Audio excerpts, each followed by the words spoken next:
finally living my dream of being a Muppet. All right. Yep. Welcome everyone to the first expedition into the Null Frontier. Welcome to Shards of Octarine of the Null Frontier. So glad that you are all here. My name is Andrew Robler. I will be your gamesmith for this West Marches style Daggerheart campaign. And I have our first party. This is not all of our players in this campaign because this is a West Marches style campaign. So we have 16 players as of right now. So the first 6 of them are joining us on this adventure today. So I'm going to ask them to introduce themselves so that you can get to know them a little bit. And we will start with Jeffrey. Oh, my name is Jeffrey Valines, and I'm going to be playing Captain Emerald Skincare. Do I need to say more about myself? Not yet. Oh, if you want to say anything about what you do or who you are. I'm figuring that out. All right. Oh, me? Yeah. Hi, camera. Hi. I'm Anjana Menon, and my character is Farzani Fuzzy Bronzeye, and I am a many a thing. I believe they call them multi-hyphens these days. And I live in Houston. Wonderful. Hi, my name is JT Fisher. I have a 9 to 5 during the day, and I'm a Houston actor by night. And I am playing Clayton Coppermall. I am Luke Hales. I am a musician, sort of, an actor, kind of, but a really good storyteller. Some of them are inappropriate. I'm playing Finn Declamaine, who is a rogue, a Nightwalker rogue. We'll get into that. It doesn't mean what you think it does. Wonderful. Hi there, my name is Rossi Rodriguez. I am also an actor. I am playing Elijah Grimshaw. I am so excited that I just cannot contain it. I'm so ready. Wonderful. Last but not least. Hello, my name is Jonathan Robinson. He was taking notes while we're doing it. Yeah. It's always the last person. I have just about as much idea of who I am as all the other people, and but I'm here to have a good time. I'm playing Professor Augustus Finbold Vandergook, and I'm excited to share today with all of you. God bless. All right, so a few things about our game. So we are going to be using the Daggerheart system by Darrington Press. And in particular, we're going to be using a modified version of the Motherboard campaign frame, which I'm really excited about because there's not a lot out there that uses the Motherboard campaign frame, and so this is going to be very exciting. A few announcement-y things before we get started. So first of all, this is produced by the Octarine Accord, which is Houston's first and only theater company dedicated entirely to speculative fiction, science fiction, fantasy, etc. Hence why we're doing this science fiction, science fantasy campaign. In addition, we are supported by Strangebird Immersive, home to the #1 escape room in the country for 6 years running, The Man from Beyond, as well as Deconstructing Directing, which is the world's first online library for theater directors of all experience levels, including community theater directors and educational theater directors. It is completely free. So thank you so much to our supporters. A couple of other things. We are, after today's session and after each of our expeditions, we will have what we're calling tea time, which is the opportunity for a post-session debrief. If you've seen other shows, think like The Adventuring Party or Critical Role's Wrap-Up, those types of things. You can see that over on our Patreon. So this recording and this session, the first few sessions that we're doing, we are pre-recording these just to make sure all our tech works. We're still getting our studio set up. So in the future, we're going to be live streaming these. So when we live stream them, the live stream will be available immediately. Supporters of the Patreon will get video on demand immediately following that, and then it'll be released later that week in video on demand on YouTube and Twitch. For everyone else. But you can check out our tea time sessions on Patreon. As soon as this gets posted, the first tea time session will be up on Patreon. I think right now to back it is $3.99 or $4.99 a month. And in addition to that, there will be some Gamesmith workshop and Gamesmith debrief videos that I'm going to make about how this comes to be.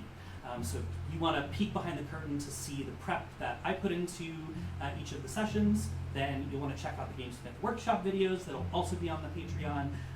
And then, depending on interest level, I'm going to do kind of like a director's commentary, if you will, on sessions where I'll kind of talk you through what my thought process was as a gamesmith in real time while we're watching that session together, again, through our Patreon. So if you're interested in any of that stuff, feel free to check out our Patreon and support us there. The Patreon is very simple right now.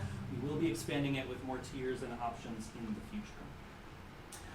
If you want to stay in touch with us and get more information about when upcoming sessions are, especially with this campaign, we're not regularly scheduling sessions. It's kind of part of the joy of West Marches is it's when people are available and interested.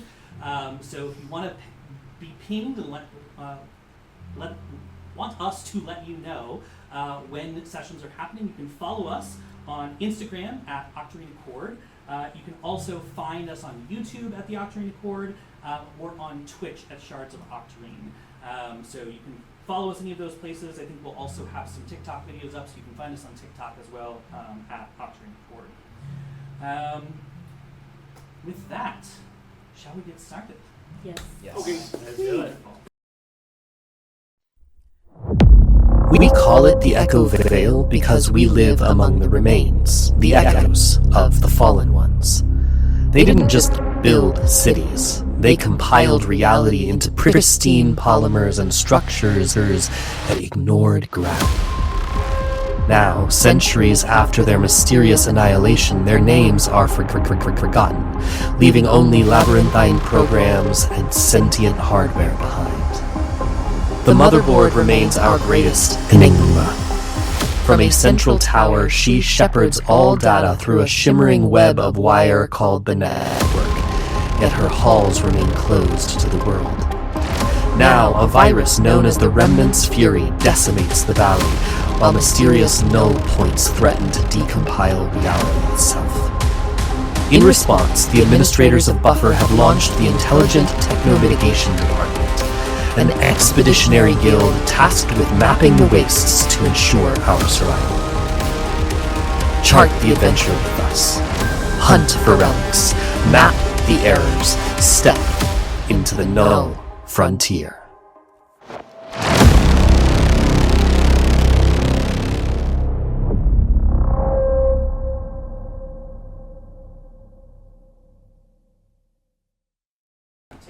Andrew, I have a question. Yes. As part of, because I'm a halfling, apparently at the start of every session, everyone in your party gains a hope. Great. So everyone gains a hope. Wait, what was the feature? It's called Luckbringer. At the start of each session, everyone in your party gains a hope. That Okay, we is so like it. sick. Bring halflings along. Noted. I would like to counter that joy with a little pedantry. There's an N missing. Oh, there is. Checo mitigation. Checo Ha! mitigation. It's is. not. It doesn't look that way on the demo Checo. reel. I just checked, but Nope, I'll fix it. Thank you very Okay. much. Wow. All right, All there right. goes that hope. They're a new company. They just made Oh, that's So, why. you have been summoned for a pre-briefing at the IT department, the Intelligent Techno Mitigation Department headquarters, by Exarch Vial, who is overseeing the IT department. Which of you do you think is the eager beaver that gets there first? All right. All right. So why don't you describe for us, Rossi? Let me get to your character here. Describe what we see as Elijah Grimshaw walks into the briefing room. Like just character appearance, or like okay. So Elijah Grimshaw is a Qatari, which is a cat person of any kind. He's got blonde, pretty much blonde and white fur, very tall cat-like ears, and very bushy tail. Kind of represents the Maine Coon cat breed that's out there. Just very lots of very big poofy hair. Maybe akin to sort of a bit of a mullet, but kind of swept back, just very big. Kind of a violet/deep purple, kind of a bit of a rogue outfit. It mainly just looks like a jumpsuit from any kind of practical aspects. Fingerless gloves, and just lace up boots as well that match pretty much the same color, kind of very minimalist, very simple. Case the joint the day before, was looking around, just checking everything out, making sure things were up to speed, and was trusting that this place was legit. And then just simply walks through the front door and is just kind of poking around. Something about this briefing room is catches your eye. What is it that catches your eye about this room? It's quite a large space. It's empty. No one's there yet. It's like when you arrive to like an event center or like a talk back, and it's just like, oh, no one's here yet. And kind of meander about like a dance hall in a hotel. It's just big empty space. Just looking around, just like, oh, interesting. Oh, these chairs. Oh, on the stage or what's it called? The dais, some kind of dais, like where you're speaking, like, interesting. And then kind of just sits front right, just. Yeah, I would say that at the front of this very large room, there are like about 10, maybe a dozen chairs that are set up kind of in front of a podium, behind which is a kind of a oval-shaped screen that currently just has the logo of the Intelligent Technomediation Department on it. Who do we think arrives next? I'll step through the door. All right. All right, so Clayton, go ahead and describe for us what Clayton Coppermall looks like. Pretty disheveled looking. Hair is pulled back in a ponytail, but it looks like it hasn't been maintained in a while. But a picturesque, pristine mustache. Nice. The armaments are kind of mismatched. You've got like some tight leathers with some really, really big shoulder pieces that might not look the same on either side, like they were handmade out of various scrap metal pieces. Also has what look like holsters on each hip, just very, very large silver, but there's nothing in the holsters. And bags under his eyes as he walks through the door. Right. So, a few days ago, perhaps, Elijah actually ran into you out in the streets of Buffer. What were you doing when Elijah ran into you? Picking up a gift. What was the gift? There's this artisan that works with scrap metal that makes these small little handmade dolls, and I wanted to get one for my daughter and bring it back to her. Elijah, when you ran into Clayton on the street, did you recognize him or no? I wouldn't say no. Pass by a lot of people when you're just on the street, and especially how kind of densely packed Buffer is. There's just a lot of people coming back and forth when you're moving about. But I will say, Elijah noticed just how different. You can kind of tell there are just certain people who stick out, whether they be small or large, but just simply their vibe and who they are. Just kind of clocked him for a moment, and then was like, the pristine mustache was the most memorable thing. As you walk into the room, you see that Elijah is the only one there. What would you like to do? Well, hi there. I think I've passed you by once or twice. Can I make some kind of would be like what would be equivalent of an insight check? What are you wanting to know? This is very gotta be specific. What kind of is there an eagerness to being here? Because I know why I'm here. I want to understand of the level of either desperation or just simply I'm just here to be here. Is what I'm looking for. Okay.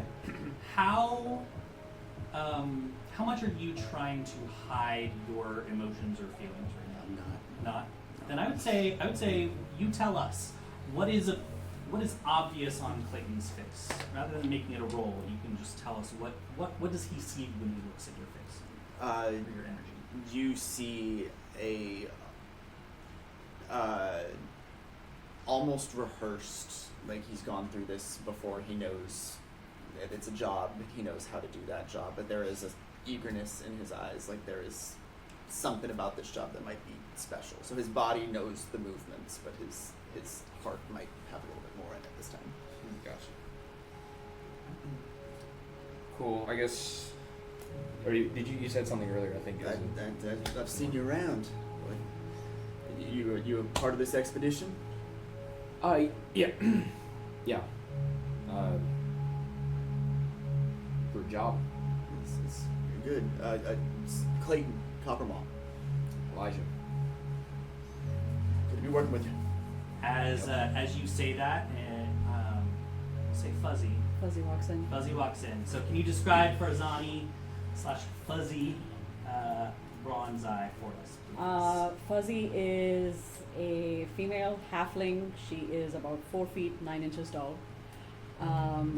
Skin a cobalt blue color, thick hair just like pulled back into a ponytail, and like this very specific and like intricate backpack on her back, and like she's wearing this red leather jacket with these very specific buttons, but as much as like she's standing out in a certain sense, she walks in, she clocks the 2 people in the room, and then kind of finds a corner to people watch. Great. Farzani, do you recognize Elijah or no?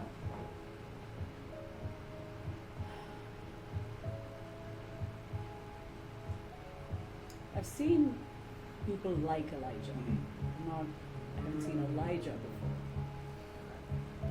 Right. So the two of you see this small individual kind of hang back in one of the back corners on the opposite side from the seats where you two are currently located. Farzani, do you want to do anything else, or are you just going to hang out there in the corner for now?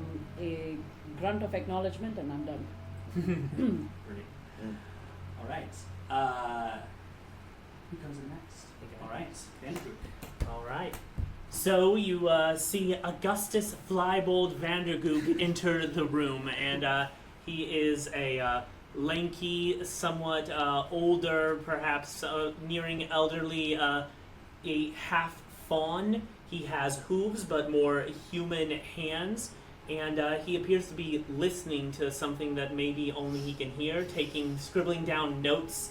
And seems to be adjusting maybe a little copper wire he's recently attached to his horn that may look like an antenna, but he seems to be, his eyes dart around as he's looking at the room, and then he scribbles down another note, and then he sees you.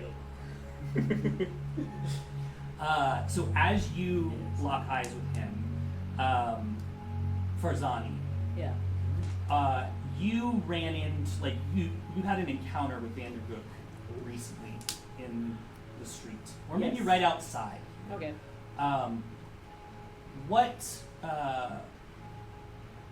What would he have seen as he ran into you? And, like, what describe you? Or how what would you he have were seen coming on, into- like, about coming- me? Yeah. I don't think he was looking at me. I think he was very focused on what he was doing. Okay. What did? But What did you what think was of I? him? I feel like I've seen the professor around before. I think I know the lore of the professor, and I'm really intrigued. I am not dismissive of this individual. All right. So, Vandergook, as you walk in, the two of you make eye contact. What would the four of you like to do? Can I motion for you to, like, very sneakily, like, a head nod, like, sit next to me and just go, Elijah, my boy, how is it going? It's splendid to see you again. You've grown, and it appears your fur is back. Splendid. yeah. Hey, Yeah. friendo. Oh, Vandergook, Augustus Vandergook, you know your mother. How are your sisters doing? I'm gonna very, like, lean in, very whisper. Oh yeah, they're doing good. They're doing just fine. I have to keep their face. Embarrassing me. Oh, of course. I wouldn't want to embarrass your face. Of course not. Of course not. You know what? You don't have to worry about me. He's really a splendid child, a good kid. You don't have to worry about a thing. He's very, how do you say, cool? He's very cool. There you go. I've got your back, young Elijah. absolute beet red. Just beet red. Like almost like as if just all the blood went to my face. Just Love that. oh man. All right. Then, Vandergook's then gonna just be completely distracted and start listening for something. Great. All right. Which of you two comes in next? I go last. All right. Excellent. Emerald. You What do you see? you would see him while he's still out in the hall. This is a man. He's relatively well dressed, but clearly he's putting a lot of work into just keeping it all together. Things are a bit frayed, not just the clothing. I mean him himself. And you can see him like giving himself a little pep talk. This 5-foot-something rabbit man just sort of, yeah, all right, we can do this. And he turns around and he looks into the room and he takes his power pose and he walks right forward into the window next to the door. And then he recovers, he gets up, he comes in, and hello everyone, trips on a chair and he's just like stumbling and he's up, hits his head under the table, collects himself, sits down squarely on Fuzzy. Fuzzy not sitting currently. Okay. Fuzzy's in the corner. Alright. And now he just looks around to see if anybody saw that. Oh, I know you! Yes, my crew member. You're our secret contact for all of our nefarious illegal things. I see you're keeping up with the nefarious thing still. The crime going well then, my boy. What is Fuzzy doing while this exchange is happening? Having the time of her life. But like, nobody knows that she is having the time. She's like, it's so contained. So nice to meet you. No, Daisy. We know each other through Daisy. Daisy says that you're our fence for the illicit things we bring in. Yep. She usually handles this. At this pause, in this awkwardness, Finn enters. Yeah, I'm assuming there's probably a less well-lit corner, right? I mean, Fuzzy found one of them, so There's 4 in this room. I would imagine that as this is all going on, all of the attention in the room is on this thing. And Finn doesn't so much enter as he does just kind of appear. Yeah. There happens to be a darker corner in the room, and the only reason y'all know he's there is you can hear this light electrical hum. And this is where we describe our... Yeah, Okay. describe what we Excellent, see. excellent. I will keep it brief. This is my 5-page paper on the appearance of Declamane in this essay. When you turn around to see him, which you won't yet, because again, just hear a buzz. Finn Declamane is, he's that fella in the middle there. He is about 5'10", 5'11", normal human guy, except for the fact that you can't really see any of his body except for the top half of his face. He is wearing voluminous leather robes that have, you can see, kind of a bright yellow-orange mix to them. There is a function for that. You just happen to see this largish man, with, white beard, imagine where that came from. And he's got, one of his eyes is red. It doesn't even so much look like an eye anymore. It almost resembles a monocle. There is a pupil present, but it doesn't work. It's kind of like an LCD screen where you can see the, if you remember Battlestar Galactica, the Cylons. Yeah. Anyway, he just kind of appears behind the general quorum and says, "Hey, y'all." Does Elijah recognize this voice? Absolutely. Yeah. Out of the embarrassment of what has just happened, turns around, hears ear goes, sees you, is just like somewhat relieved, but also like, oh, man, more people that recognize me. Hey, boy. Good to see you. Wrap up Elijah in a big old hug. Oh, Yeah. hey, Pops a couple of discs in the process. you lost the robes. Why would I start now? Oh. So you all know each other then? Or is it just you know everyone? I know him. I think I remember. Do you give, or have you given lectures on technomancy and things like that? Years ago, and a few decades back, yes, you may have been mentioned, but not recently. They don't let me back at CP University any longer. Well, then maybe I saw you in attendance at one of the lectures. That I like to stay abreast of these things to repurpose the technology from my ship to personal use. Do you have an interest in robotics? Not as much as I did a year ago. A year ago. No. Perhaps you've seen my face around. I mean, I tend to be around if you're around Buffer very often, but in and out. Used to be a bit of a traveler.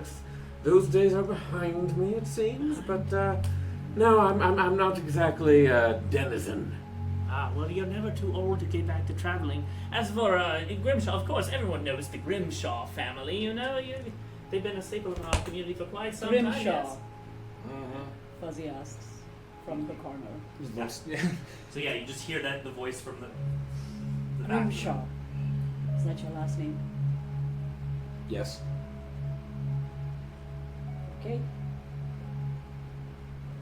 As you say, okay, this individual who is very slight of frame, almost looks like skin and bones, but is draped in this like white robe that has patches of like heavy material on it. It almost looks like lead. It's like pulling the robe in weird ways. And they have a shock of white hair and a very similar to Finn, an eyepiece that fits over one eye, but it wraps around the side of their head and also covers one ear. You all would recognize this individual instantly. This is Exarch Viel. This is the individual who recruited each of you to the IT department and who the system admins of Buffer have put in charge of the expeditions that the IT department will take on. She kind of rushes into the room and she comes to the front and says, sit. She like gestures to Fuzzy from the corner and calls you to come sit in one of the chairs that's closer to the screen. Does everyone choose to sit? Do you choose to do something else? Of course. I'll sit right next to. Excellent. All right. Yes. All right. Hungry Node. That's the name of the code name for, if you will, for this expedition. Thank you all very much for volunteering. This is our first expedition as the IT department, and I could not be more excited. There's so much to be learned out in the wastes, and as you know, the system admins have asked me to make sure that we capitalize on all of it, so that we can ensure the continued survival of Buffer, as well as perhaps learn even more about the Motherboard. Yes. Is this the first mission you have made? The company? No. You know, I was recruited because I was once an explorer like yourselves, and then I was injured, you see, and so I am much better, it seems, now here behind a desk or a screen, as the case may be, and you're going to have to do the fun part for me, unfortunately, but I get to be in charge, so that's fun. All right. So, any more questions before we talk about yes, Point of order, Mr. Declamain? Yes. Yeah, first off, like the upgrade, gorgeous. Thank you. Second, why the hell am I here? You're here because you volunteered. I don't recall volunteering. Well, I apologize, but that's what I was told that you No, signed that's up. fair. That's fair. Yeah. Must have been when I Should was we drinking. be concerned about your memory issues, Mr. Declamain? No. All right, that's convincing. All right, so yes, for each of these expeditions, you are going to receive a briefing like this one, which will give you your basic information, whatever information we have. Today, this expedition, actually, we know exactly where it is that you need to go, which is excellent. But let me tell you a little bit more about it, and then you can visit the quartermaster to outfit yourselves for the expedition. We are calling this Hungry Node because there is a data well in the northeast of here that it is defunct, as far as we know. We've had people go and examine it before. It seems to be broken beyond repair, or at least we can't figure out what's wrong with it. Yet, it recently has begun attracting an abnormal volume of wild remnants. They seem to be treating the well like they do many of the functional wells, as though it is a watering hole of power. So we are confused. The system admins are concerned that this maybe is an evolution of the Remnant's Fury virus that has been going on for some years now. And so we would like you to go out and examine the data well as the remnants around it, and try and understand what's happening and make sure that it isn't going to cause any further issues. We anticipate this will take you about 1 day's travel, perhaps a little bit longer, and it should be a relatively easy traversal of mostly plains and grassland. Do you have any questions for me before I send you to the quartermaster? Yes, Mr. Coppermaw, yes. You said that it's attracted a large amount of remnants to the area. Are these remnants stable, or has the large volume? No. Okay. And that's part of what we'd like you to find out. And there's been no injuries to report of individuals? Not that we've heard. We've simply gotten some reconnaissance from some of our drones, as well as some reports from scavengers, squirrels as some people call them, that are out and about making their living out on the wastes. Yes. Approximately what? Dr. Vandercook. Oh, Professor. I prefer, you prefer Professor, that's right. Yes. Approximately what size of remnants are we speaking of at this moment, and do we know their original function? Oh, we have no idea.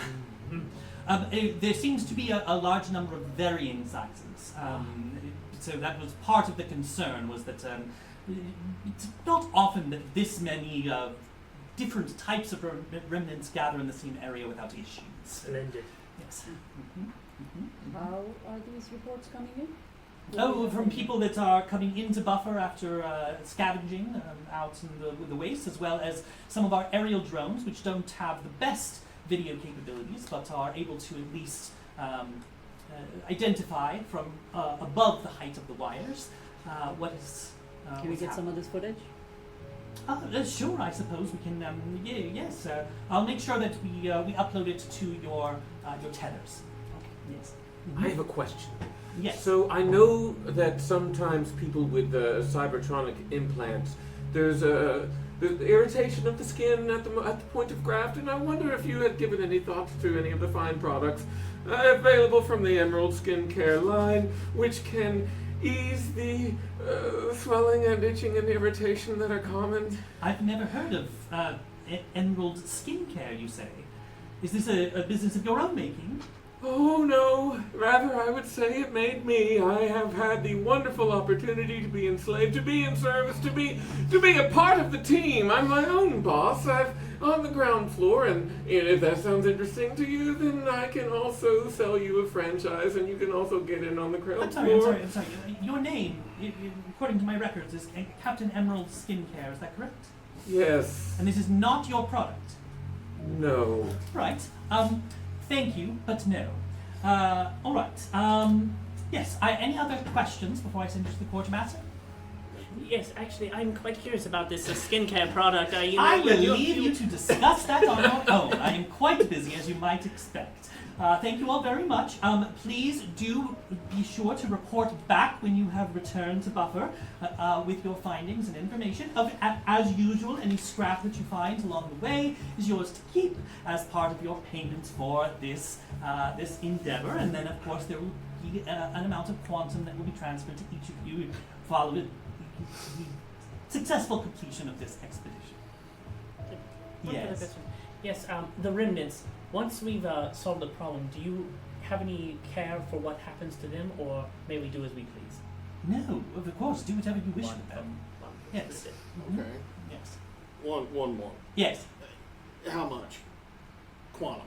Oh, I believe our standard pay is 20 quantum per expedition currently, especially one that is this close to buffer. Yeah, all right. All right.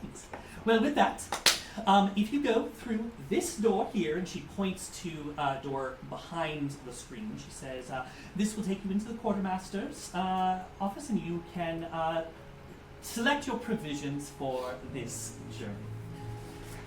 All right, so as you head into the quartermaster's quarters, as it were, I want to give you a little bit of introduction into the travel mechanics in this game. So you have a maximum number of hexes that you are able to travel in one day. As tier 1 characters, level 1 characters, that is a maximum of 8 hexes per day. These are 3-mile hexes, so about 24 miles per day.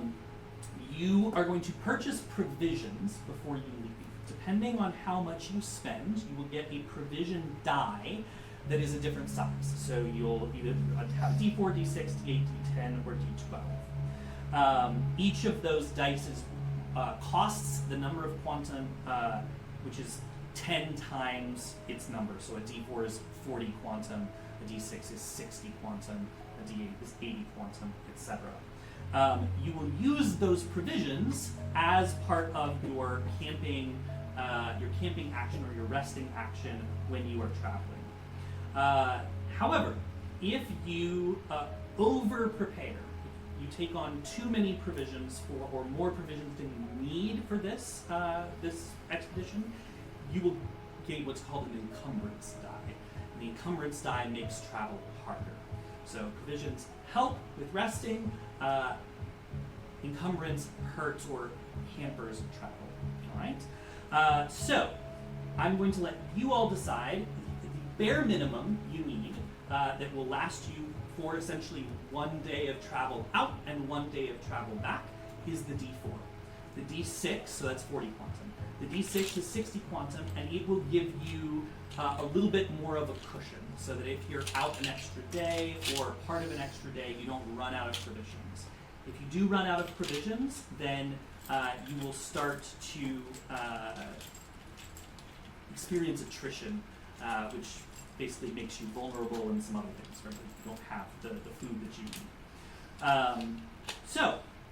Once you get above a D, like D8 and above is more than you would need for this level of an expedition.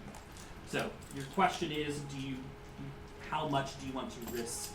Because you will get an encumbrance die if you take the D6, but it'll be low. What are the mechanics of the provision die? Like, why are they dice? Yeah, so you will roll the provision die when you take a rest, and the die adds to the result. So the bigger the die, the more chance that it helps you succeed at your rest. Okay. Gotcha. Is these provision rolls for per person? Like each person has a certain amount of time? This is a group provision roll. Mm-hmm. So you're going to decide what you want to buy, and then who's contributing the money to buy it. Frankly, you may know I don't consume much these days, living on the streets as one does, and you can all take my share of the provisions. I think I'll be just fine. I have a question. Yes. How is this different from inventory? So inventory is your personal things Okay. as a character. This is specific to the travel mechanic, to the expedition mechanic. So this is a group resource that you're going to spend together. Okay. And I should mention that we are using Daggerheart hex crawl rules that were developed by Patchwork Paladin. So thank you very much, Patchwork Paladin, for your work on this. Question about how many hexes are we going to be traveling? So this space is currently 7 hexes away from you. Okay. So 21 miles. Okay. So we'll be resting one time. Okay. Yeah, likely when you get there. I think a D6 would be prudent.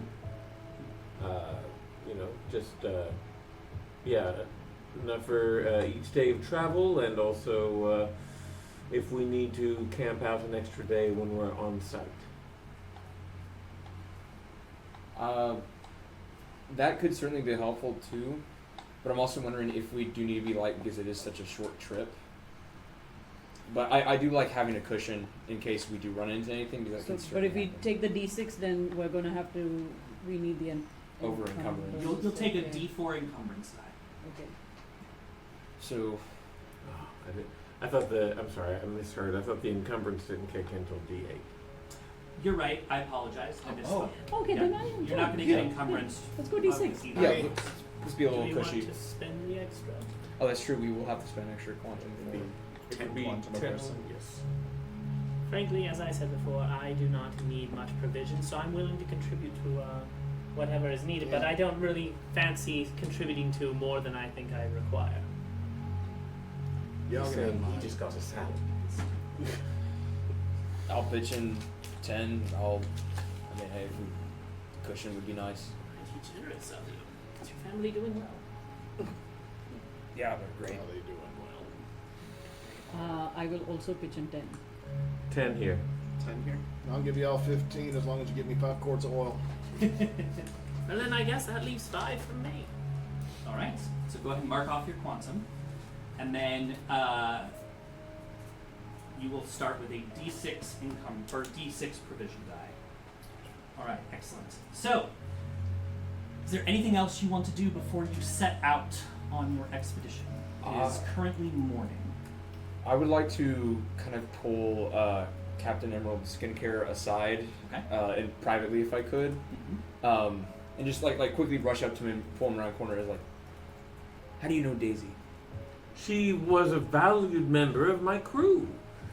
She's currently imprisoned at the Emerald Corporation. Not, of course, that it's any sort of hardship to be in the auspices of the wonderful Emerald Corporation. Yes, she was the one who told me to look for you when I got into the city. Were you the one who sent me that message in the channel? Through Maybe. Daisy's contact? Yes, yes. I can't speak to how many messages you got, so I didn't have enough information about it. But I did send you one. Can I make it like some kind of insight to why he corrected himself with the enslaved, and also why he's complimenting the company as he's very Sure. Give me an instinct. Gotcha. roll. with that instinct. Gotcha. First roll. Oh, that is a crit if I'm correct. Hey! 2 Hey! Double five. Gracious! I literally thought about that earlier today. I was like, wouldn't it be funny if the first roll of this campaign was a critical success? So I will let you tell him, Jeff, what does he pick up about Emerald's hesitation or correction there? The first thing he picks up is that hope. Don't forget to mark yes. your I hope. did. Okay. The extra hope, is it from you or from you? No, No, for from rolling this, the crit. from your roll. You get Oh, hope. I forgot. Thank you. Yep. You would also clear a stress, but you haven't done anything to pick up a stress Just yet. so Yeah. So his outfit, dowdy as it is, it's a bit workaday, it's lived in, but the one thing that really kind of stands out, he's got this sort of gauntlet on his left arm. It's bright green, and you'll notice that whenever he suddenly shifts to praising the company, he is speaking directly into this. Looks down, clocks it, looks back at him, and says, He's Looks giving around. you a hard, be cool face. he looks around, and his voice suddenly changes, and he goes, "Well, I bet that company's doing right. Good on ya. Oh. Real good for you." Oh, yes. You got it, Buster. And I blink twice, and then just walk away, mosey on back to the quartermaster, and says, "You have a good one now." All right. Anything else that anyone wants to do before we move on? All right. So, I will need one person. So we're going to do a group instinct roll for your travel today. So what that means is I'm going to need one person who's going to make the roll, who's going to be the leader essentially for this travel. And then everyone else at the table is also going to make an instinct reaction roll. So if you succeed on the instinct reaction roll, then the person making the roll gets a +1 to their roll from you. If you fail on your reaction roll, they get a -1 on their roll. Okay? So, who is going to take the lead on this travel? I think No, Captain it- should. Wait, what'd you say? I think Captain should. I have a -1 instinct. You do not want this is not a sensible fellow. I have a +0 to instinct. I have a +2, but I don't know if I anyone have- would trust my judgment. I have a +1. Alright, who's it going to be? I'll do it. Alright. Alright, so I need everyone else to make an instinct reaction roll. This will not gain hope or fear. You're still going to roll it as usual. You don't need to tell me if it's hope or fear. But tell me if you roll above a 12 or not. I am using one of my ancestry features. I'm going to mark a stress to give myself advantage on this one. Great. What do So you you're want? going to add a d6 to that roll. What do you want us to look at? Just give me the total of the two numbers on your die plus your instincts. 15 plus 1, 16. 16. Great. So success, 15. success, 5. failure. So that marks out that success. 17. 17, success. Could I possibly use an experience here? Just mark a hope. Gotcha, Which experience are mark you using? I want to use, because I'm a cool cat, as in, like, this is my first mission, I need to lock in and make a good impression with Nice. these Love people. it. So you add +2 to your +2, okay, so that would be, it's 8 + 3, 11, so 13? 13. 13, All right. gotcha, spend hope. So that will give you a +4 to the So, roll. And mine is a roll, not a reaction, so fear and hope. Apply. Okay, so I It's going to rolled. make a difference as to how much you can move. I rolled a 21 + 4, so 25. Nice. Great. With fear. With fear. All right, I will take the Oh. fear. Thank you very much. So this is a success with fear. You succeeded so much that I'm actually going to say that normally with a success with fear, you can move up to half your movement. I'm going to say you can move up to 3/4 of it. So you can move 6 hexes today. So I'm going to describe for you now, as you move through these hexes, what you see. And each hex, I'm going to give you the option to continue traveling, change direction, or stop and explore that hex. Does that make sense? All right. So, in your first, as you begin, as you leave Buffer, the first few miles of your journey are relatively uneventful. You are able to see kind of off to one side. You can see the tree-lined river that runs to the south of Buffer into the lake that is between Buffer and Motherboard, and you, on the northern side of you is another river which extends into the mountains. So the first few miles, the first hex, it is grasslands. You are leaving, you see a few people that live outside of the walls of the Buffer, a few individuals that are farming or corralling remnants. There's one farm that has like 2 very small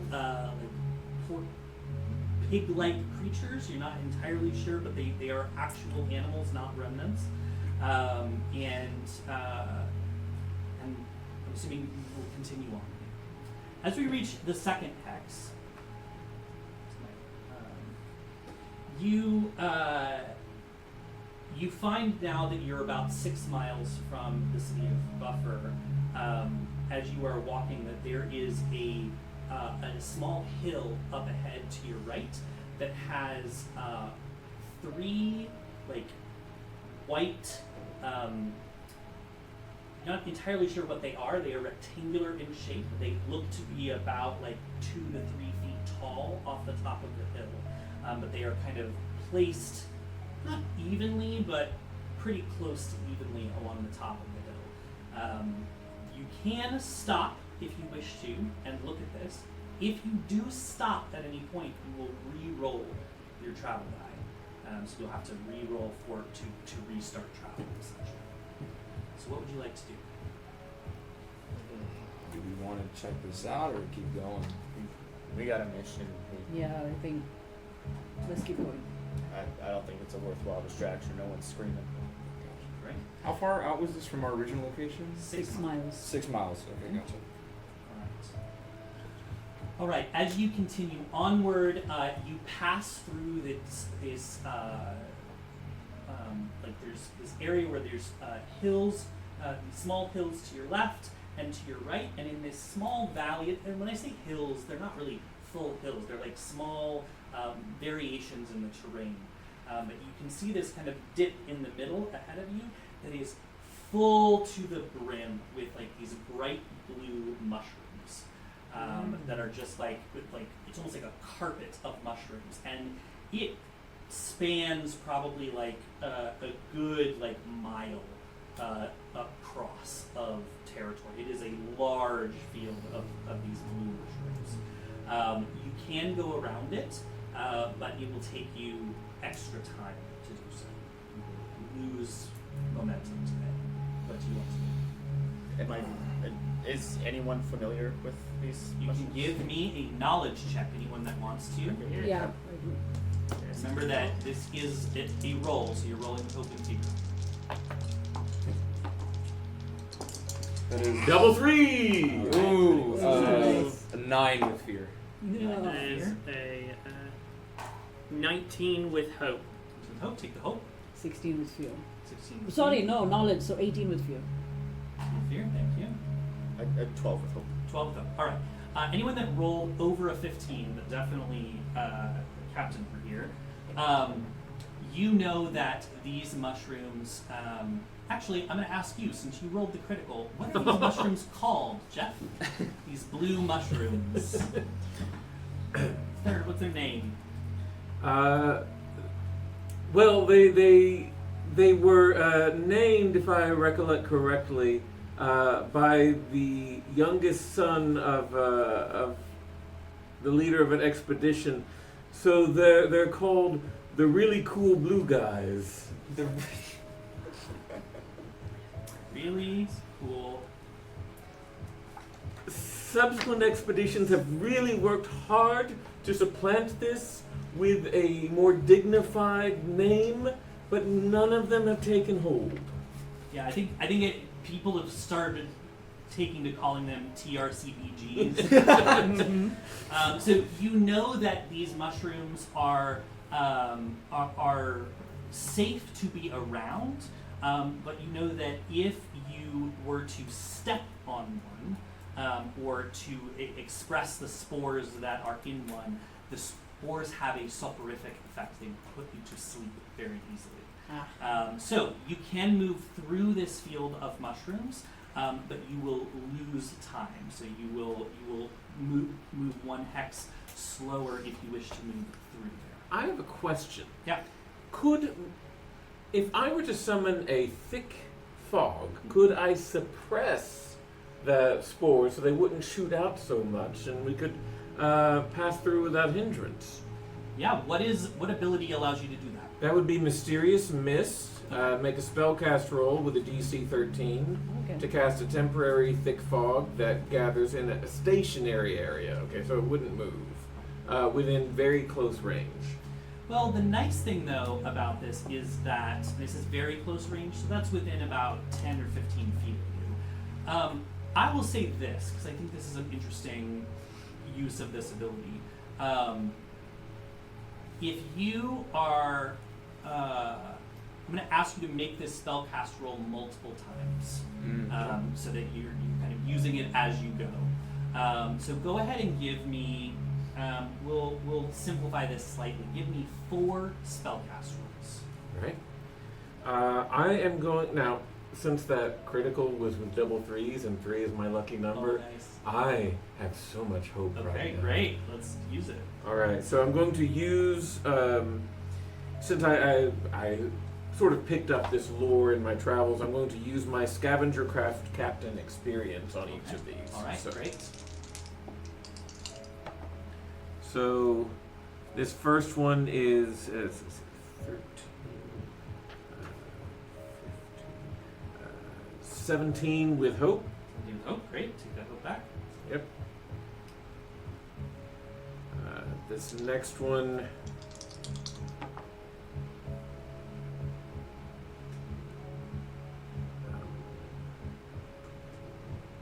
23 with fear.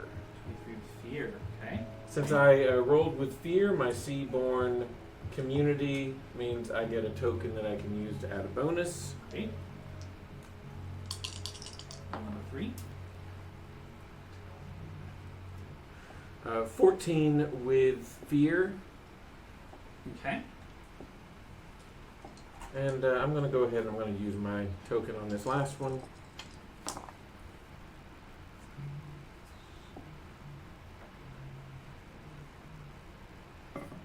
$12 with fear. So I failed that last one. Okay. Great.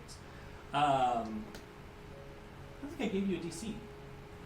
It says Oh, it's 13. That's right. for your For the- ability. okay, so the last one doesn't work. Great. So I'm actually going to spend one of those fear that you just gave me, because I'm going to say that as you make it to the end of this field of these mushrooms, you make it all the way across, right? No problem. However, because of your fog, your mist that you are using, you miss the fact that on the other side of these mushrooms are a number of like cables that are poking up out of the ground. And as you step into them, I need you to give me an agility reaction roll, please. Can anybody provide a help action or way to assist? Since this is a reaction, yeah, I'll say you can attempt to help. So how do you help them? I guess. Let me do this. I'm gonna have you roll to see if you can see the problem. See it happen. Yeah. Okay. So go ahead and give me an this would be an instinct roll, please. Gotcha. That is a 20 with fear. 20 of fear. Thank you. I'll take that. But yes, you can help. So you can have advantage on this. You can have a D6 to your roll. Like as if like grabbing the back of somebody's shirt collar very quickly, just Love that. I'm going to spend a stress actually. So he rolls the d6 and it gets added to. Nope. Because the advantage is separate. What do you mean? So in SRD page 38, column A. Mm-hmm. So when you help an ally, you roll the d6 Oh. and they can do so they can still do advantage separately. So since you can't do double advantage. Got it. Understood. Okay. So So- go ahead and roll a D6. This is nothing I could say. This is something I do now, correct? Correct. All right, gotcha. Why not? Oh, sweet. That is a 26 total. No, No, you you just the roll a six. D6. Just Oh, a six. just the D6. Okay, so Yeah. then it's a 6 separate. Okay, great. And it adds to you. Oh, I see. And this is an agility roll. An agility reaction roll, so no hope or fear generated. Right. 6, 15, 16, 22. Great. So as Nice. these cables all of a sudden begin like snaking along the ground, and like they begin like reaching up toward you, and as Elijah sees that, he grabs the back of your coat, like pulls you backwards, and you can now see that like these vines are kind of in patches. These cables are kind of in patches on the ground. They're navigable as long as you don't accidentally step in them. Oh, watch it there. While the shrooms are subdued, I would like to try to get one into my nomadic pack. Great. Can you give me a finesse roll, please? Finesse roll, yes. And I am going to say, because of the mist that is obscuring this, I'm going to give you disadvantage on this. So roll a d6 and subtract it from the roll. Yes, go ahead. Actually, I also have a random question. How many times can we help somebody?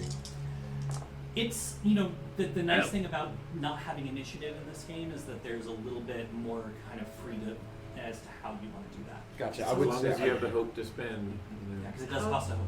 How does disadvantage affect a crit? It doesn't. All right. Uh, Double fours. It doesn't. Excellent. You gain a hope, you can clear a stress, and you not only get one mushroom, but we will say that you get 5. 5 mushrooms in my pack, yes. And I just lost hope from helping him, correct? Okay, wonderful. Thank you. Doubles are crit, correct? Correct. Yes. Wonderful. All right. So as you continue onward into the next area of terrain, you see a large remnant off to your left that is in the distance and kind of off the path that you were heading. But you can see like 4 or 5 figures that are like climbing on top of it, moving around it. Seem to be humanoid in shape from this distance, but you're not entirely sure. Do you want to continue on or move toward that? Oh, she's beautiful, isn't she? Certainly a big one. Is it obstructing our way? It's No. it's in the distance. You can move right past it. Perhaps we could take a brief look at it. It wouldn't take too much time. No, we had such a Perhaps good run a walk. few experiments. Professor, we should do this later, we got a job. He might not be here later. Fuzzy like breaks through the group and is like, "You guys, we have a long ways to go, and some of y'all are walking too fast, and I can't keep up. Let's go." It's like starts plodding along again. If you'd like to take a break, you can sit down while I go examine I'm going.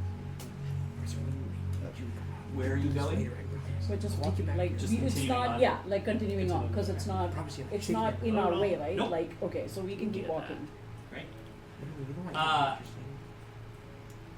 As you move forward into the next piece of terrain, the day is starting to wind down. As the afternoon sun kind of warms you, you can see that there is a like a radar dish that is immense. We'll say like 90, 100 feet tall. That is directly ahead of you. It is not the data well, but it is falling. It's falling to pieces. There are pieces of it that have been ripped off. It seems to have been scavenged to death. And you are going to move right past it as you move forward. Is there anything you want to do? How far are we now from buffer? You are. This is your 5th hex, so yeah, 15 miles. Okay, so we've rolled enough for 2 hexes. 2 more hexes. You rolled enough for 6. 1 more hex. Yeah. And you say it's Okay. not operational. I would very much like to approach it, and the professor's little fawn ear will perk up, and as if he's listening for something, he'll stick his ear right next to the dish to listen. So it, as you approach, it actually has like a fence around it that prevents you from getting within about 100 feet of the actual structure itself. Again, this thing is immense. It is 100 feet tall. The fence itself is very broken. I mean, it's not useful as a fence anymore. You can see like places where the metal is rusted and there's entire gaps in the fence. But it's going to require you to kind of take a break from your travel in order to explore this thing if you want to. Oh, absolutely. I mean, I could just start climbing that fence. I'm gonna go check on him. I'm Do I- 5 immediately after him. Do I have a sense that there could be anything valuable in there? I don't know. Give me an instinct roll. Oh, that's my best.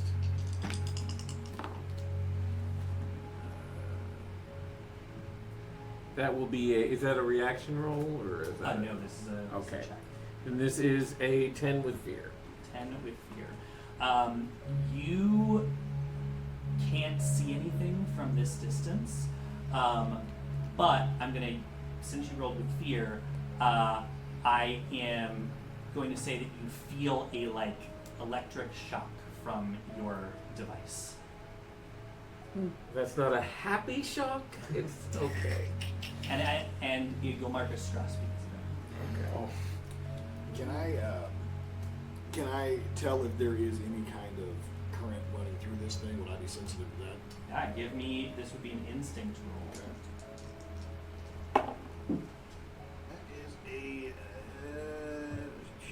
that's an 11 with fear. 11 with fear. So I'm going to say that on 11 with fear, you are pretty sure that there isn't current running through it or power running through it. It seems to be pretty defunct.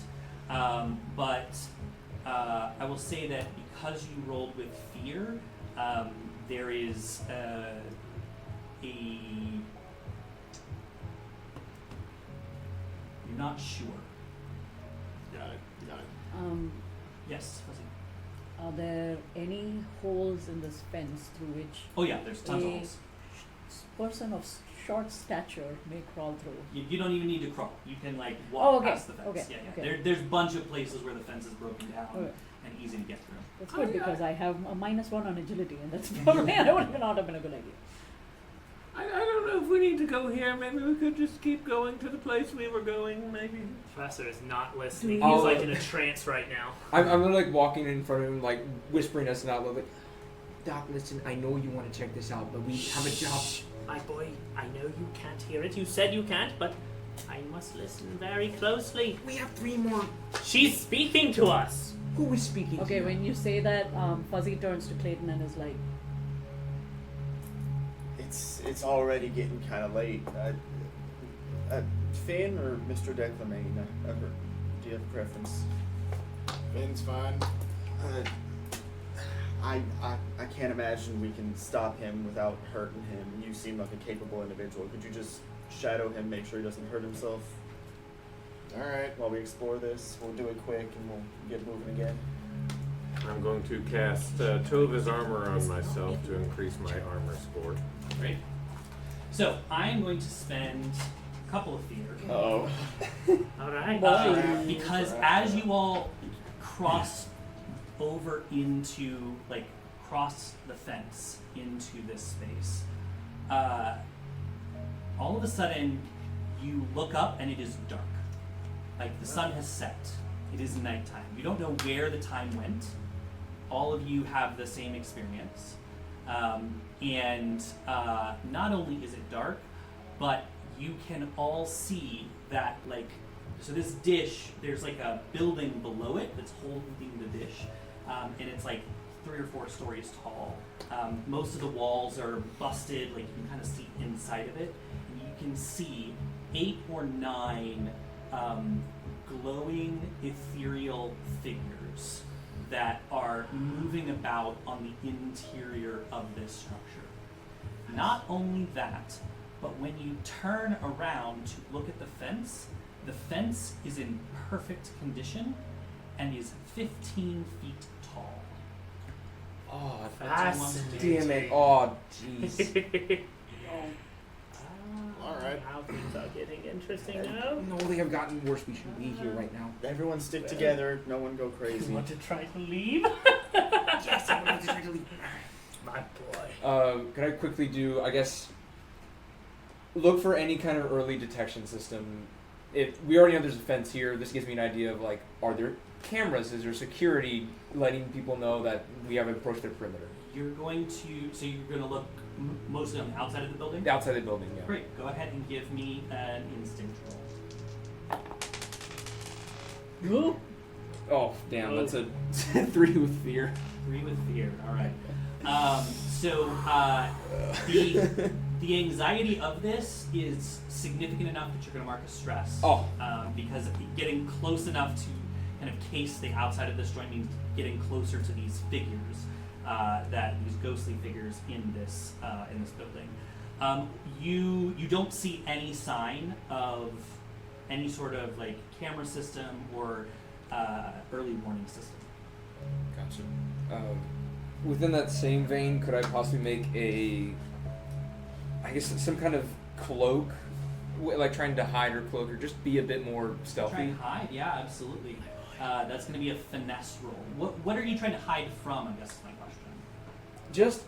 Just to reduce our signature or presence of now being within the effectively like the other side of the courtyard of this radar dish building. I want to try to help him, but also I don't know if I can within doing that cloak thing without it being another help action. Or I guess would that be a help action? I could cast that mist spell again to obscure you. Gotcha. Where would you like that? Is it coming from you, or do you put it on something and it follows it? I can, let me see. Stationary location. Stationary Yes, location. stationary location, anywhere within very close range. shoot. You're obviously gonna keep moving into this as much so I can't imagine it's even worth it to try. cloak if we have someone that is. Gotcha. I guess. I mean, not to dissuade, No, I think I'm just gonna go with the hide for me personally, and just keep an eye on him because there's nothing I can really do to make him not be so. He's just gonna like almost walk like a Kool-Aid man his way into this building if he wanted to. I will say, I do notice your nervousness, and I do pull out something to hand to you, and I tell you, don't worry, my boy, just put this on and let me show you how this works. It'll keep you safe, yes? And I am handing him my, well, for the druid, it is the rune ward, and it is a small force field generator, I believe, that he has, and he explains to you how it works, the mechanics, the button you must push if you need to generate it, if you feel in danger, and the mechanics of how it will work mechanically is, let's see, you describe what it is and why it's important to you. It's important, it's an invention I made, yes, and perhaps some scraps that I care about. We'll workshop why it's important to me. Yes. However, the ward's holder can spend a hope to reduce incoming damage by 1d8. However, if the ward's die result is 8, then the ward's power ends after it reduces damage this turn. It can be recharged for free on your next rest. So, if it does a full 8 reduction, then it's used up all its power. But otherwise, you can just keep using it. Okay, excellent. I take this from the professor like, thank you so much. This is so kind. I appreciate it very much, but I'm gonna hide now. And Of course. He is on loan. That is not a permanent gift. I will have you know. I've only got one of those. We're not gonna take things from them. You're just borrowing them. Of course, So- my boy. So can I know something more? Can I ask about these figures? Yeah. You're saying they're up high, like 15 feet, and we So can see third or them? fourth floor. Third or Like, fourth but floor. because the walls are dilapidated, you can see into the building. You can see that they seem to be moving slowly in no particular order, like in no particular direction. But Just kind of- can Fuzzy see them from wherever she is? Yeah. Okay. I can try to cast telepathy, like one hope to open a line of mental communication with one target you can see. Okay, great. Does it give a range, or does it just say that you can see? You can see. Great. As you, but what does it look like? Describe what Fuzzy does to open this line of telepathy. So like Fuzzy sort of like tries to find like the best vantage point to see, and you're saying like these figures are walking slowly by. It's like a window, and you're seeing figures walk, kind of like Home Alone. Yeah. Kevin McAllister. Think of it more like think of it like a parking garage, Okay. right? Where you can see into each of the levels, right? Okay. And they seem to just kind of be meandering slowly. So like, yeah, they kind of pass by the windows, but they are also moving elsewhere within the building. Right. Are these humanoid figures? They seem to be. Okay. You can't quite make them out from this distance. But So she's gonna try and get like the best vantage point, and she's going to like, she might even have to like climb up on something, like, make sure that she can make some kind of eye contact, and then I cast telepathy. as you cast telepathy, your Yeah. mind, all of a sudden you hear in your mind just this wail of sadness. Oh my god. This like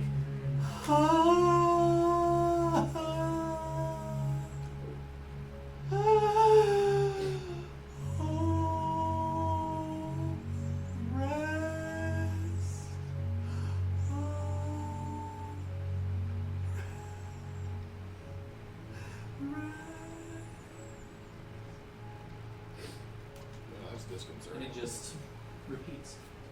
Now you do have telepathy, so you can speak to it telepathically if you wish to.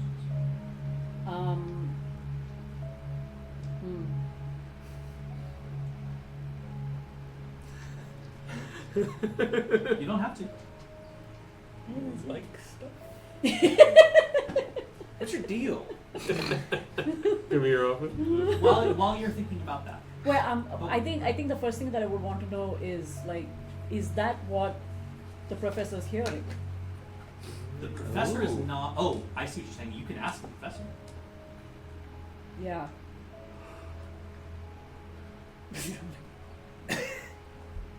Professor, do you hear that? They're so sad. Sad, you say. Yes, Sad. sad. Do you exactly hear what it them sounds crying? like to you. What do you Crying? Oh, no, I'm not sure I hear crying exactly, no. More like some... hear? No, not crying. You hear crying, you say? Yes. Very interesting, very interesting. Tell me, what is this crying? Is it saying anything? Or is it just... Hope and rest? What? Is that what I got from Home home and rest? rest. I think they want to go home. home? Oh. And I Well, think they're tired. you mean They. these fellas here? Yes. Yes, well, why don't you ask them where home is then, perhaps? Perhaps if Yes. you're I capable asked of... them where home is. Well, we could ask them. Okay. Do you just ask it like that? Like, where is home? Hi. Where's No, that's fine. The moment that you say something telepathically, the cry, like the wail, stops. Home is in the cube. And then Home it is in the begins cube. wailing again. Cube, you say. home is in the cube? Do you have a cube on you? I'm afraid No. I don't have a cube. Home is in the cube. As you two are talking about this, are the rest of you doing it? That hide roll. Want to try it? If you Roll. want to go ahead. Or I haven't done it yet. Okay, give me just a second. Yeah, I was just gonna say, while this has been going on, I've been getting impatient and bored, and I look up at these things are on like third or fourth. Third or fourth floor. Okay, I'm going to mark a stress, and I'm going to walk into a shadow and come out on top of the building. Okay. All right. So yeah, as you all are talking, Finn is now on top of the building or on top of the dish. Dish. Excuse me. I'm gonna say he'll play it safe-ish now, just get on top of the building, like, just so we can kind of look around. see Yeah. what these guys The are two up of to. us are like, they're saying home is a cube. Oh my god! As you all are talking, as you up there, you look around on the roof, and you can see that there are several square like holes in the roof, and it looks like it is like something has been like burned through it. And you see it like 3 or 4 different places in the roof, like squares that are about like I don't know, a foot wide. Got it. Cubish, if you will. Yes. Interesting. Interesting. Okay, so did they come in those cubes and hurtle down to earth? Is that what we're something? Do we know Would what you he like Do we sees? go look for these cubes? Is there a way for me to just Clayton is like, Absolutely, yeah. You can easily like drop down. I will say, give me either an agility or a strength roll. You can decide which. While he's doing that, Yeah. so you said that you kind of parking garage, so it's like open air to this. While he's up there, I will yell out, "Hey Finn, is it safe up there?" I don't know. There's box holes. cubes! Cubes! Cubes! Ah!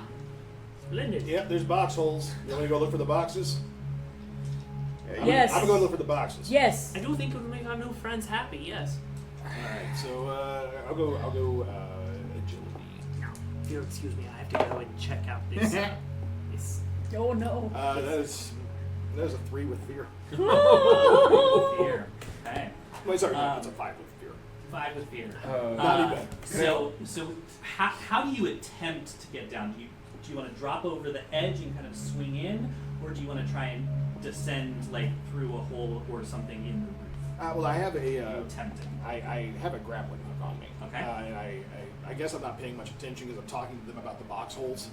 And yeah, as I'm trying to say, I got this, and I swing the grapple hook into the edge of the, I guess one of the holes that would lead me down. I make my way into the swing, and then the grappling hook falls off. I love that. So I'm gonna say that you mark 1 HP of damage Ah. from the fall. It's fine. As you like slam into the 4th floor. I call of out this to him, building. if there's any bruising, Emerald Corporation has several fine concealers. All you hear from inside is ow. You can now see very clearly that there are like 3 of these specters within your eyesight. All of them appear to be humanoid, most of them human, although there appear to be a couple that maybe are part elf or part animal folk. And they, interestingly, pay you no mind. Like, when you land on that 4th floor, they, like, it's like you didn't exist. They just seem to keep meandering around. One of them comes within, like, 2 feet of you. Like, you could reach out and touch it if you wanted, and it doesn't seem to notice you at all. Okay. Cool. So I love that you ask, is it safe up there? He says, yeah. We're safe up there. Mr. Declamain. Yeah. Real quick, and then What I'll. was your height roll?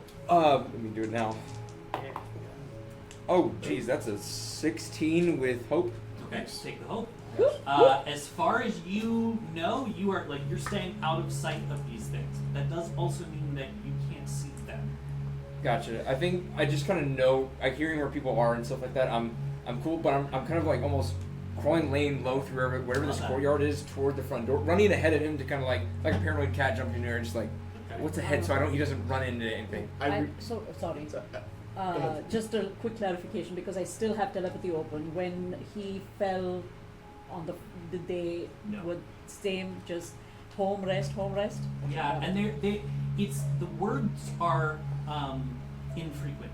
It is mostly just Crying. Sadness and crying. I really like the idea that I wanted to keep people together and make sure that he was protected. And I looked to the left and Finn disappeared into a shadow. And then I looked to the right and Elijah disappeared as well.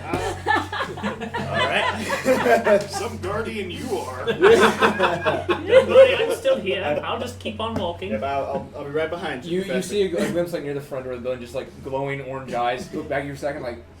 So you're going into the building, I'm assuming? I'm going as far as I can, Yeah. yes. You can easily walk into the first floor. You see around you a number of there are rooms that are, walls have collapsed or over time have rotted. It's mostly just the metal supports of the building, but you can see cracked screens and old equipment, and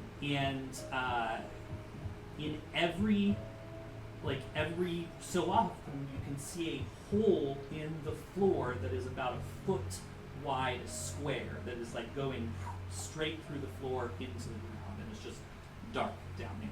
And if you look up, you'll see the same thing in the ceiling going to the 2nd floor, that there's a number of these square holes that seem to be almost burned through this. If I use my prestidigitation ability to illuminate a room, can I illuminate any of these hole shafts and get any kind of sense of what's in there? Yeah, they seem to go downward into the ground, and you cannot see the bottom. Oh, okay. Well, I was about to call it now. Maybe not. I was about to say, that's It's only a foot wide, so you wouldn't be able to fit in them very easily.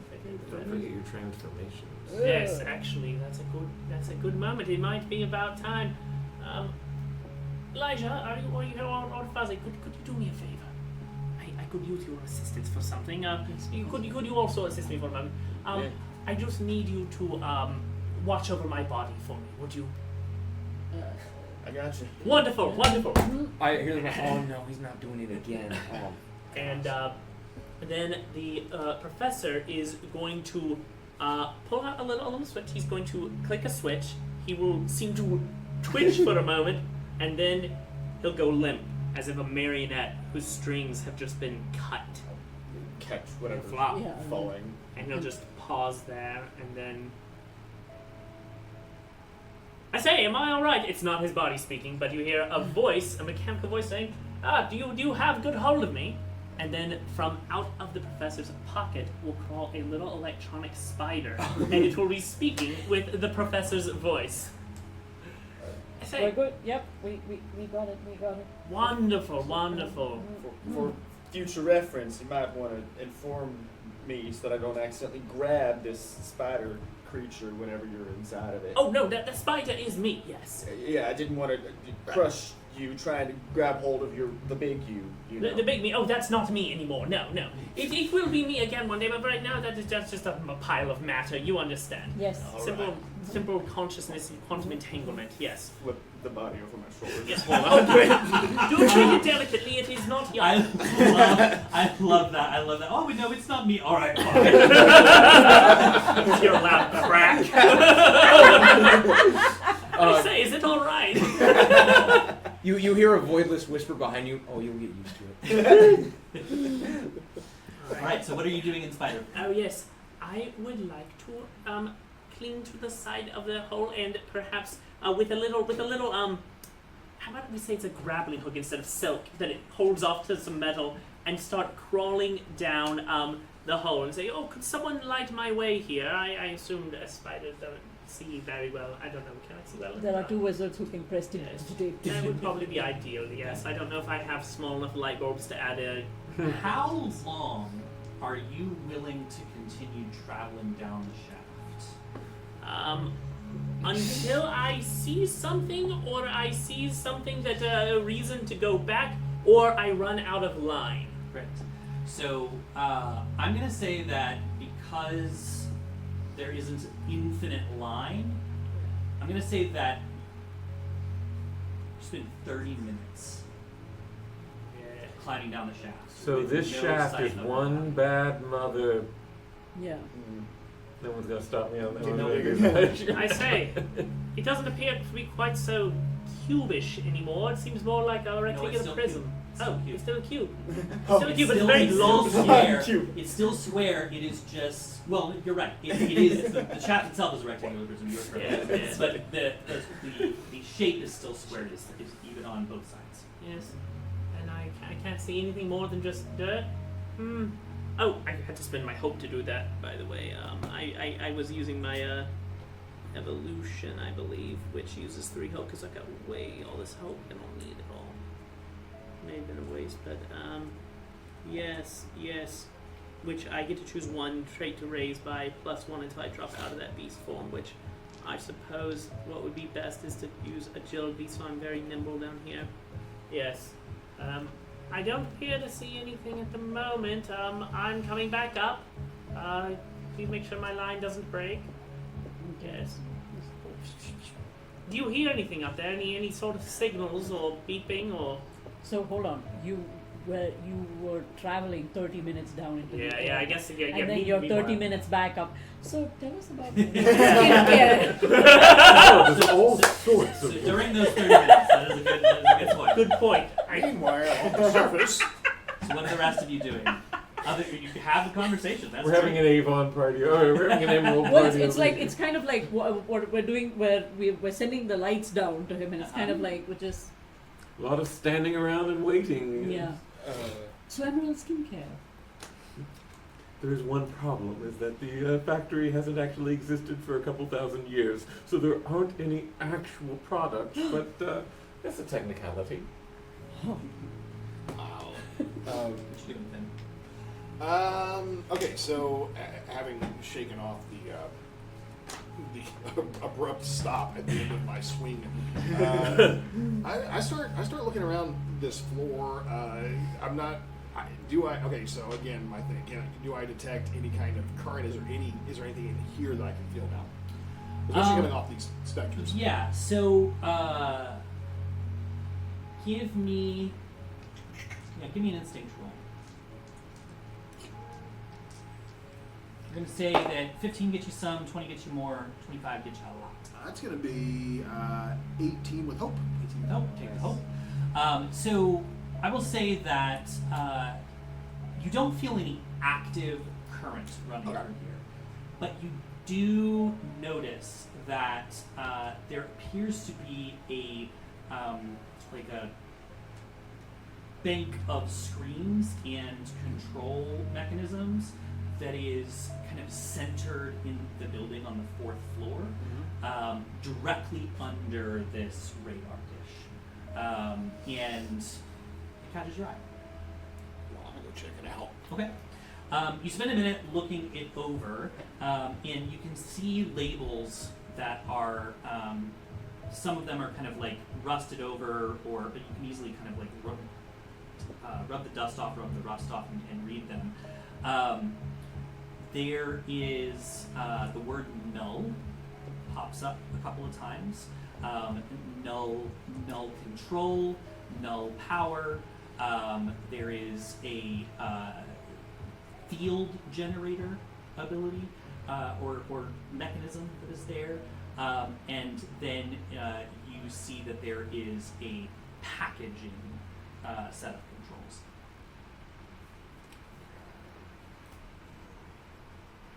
Can I just start pushing buttons and see what happens? Oh my god. Sure. So of those buttons, which of those do you want to push? Of those different things, what do you want to try and do? I feel like the obvious choice would be power. Great. Give me a knowledge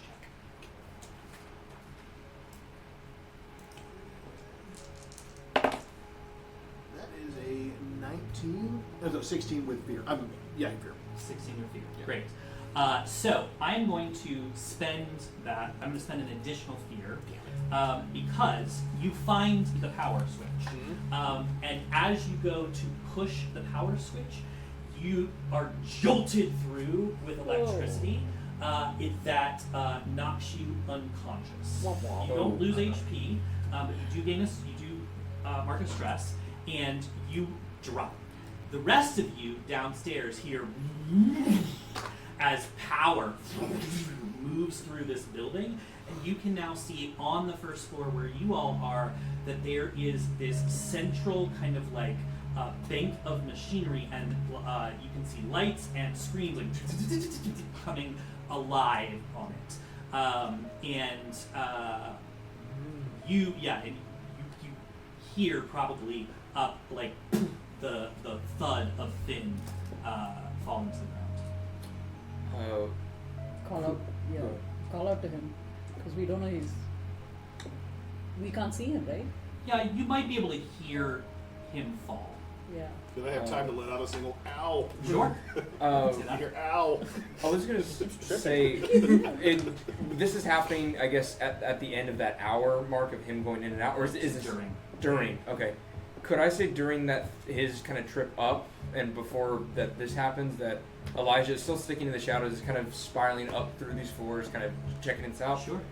I want to try to do that. Would assume the investigation would be instinct. Was that what it was? What are you looking for? Really just kind of look for any tech information. At the same time, I want to kind of unfold a small like micro camera from behind my ear and start a live stream to Elliot, my brother's decrypted channel. Okay. Of like, I'm looking specific. This is clearly a radar technological thing, and I want to look for any technological things of importance, but still recording. The camera does not work. Oh, it doesn't work. Ooh. You turn it on, like you switch the button, power moves through it, but you can tell that it's not transmitting. Oh, but is it still recording at least, would you say? No, not even at all. But you can look around. Give me an instinct check. Oh, that is 2 2s. Okay. Hey, Greg! You find a metal binder of sorts that is latched closed, similar to the one that Anjana has, but just made of metal. And as you open it, there are a number of papers in here. And paper is not something you see very often in this world at this point. But you can see that there are a number of notes about experiments with null energy. And there is this, you see that there is language around containing or packaging the null energy into something that could be used as a power source. Like a battery, almost. Yeah.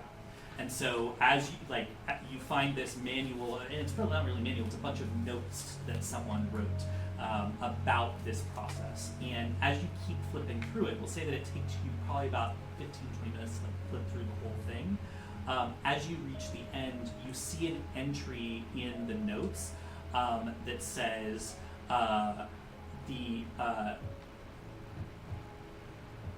null matter incompatible with reality, and it says.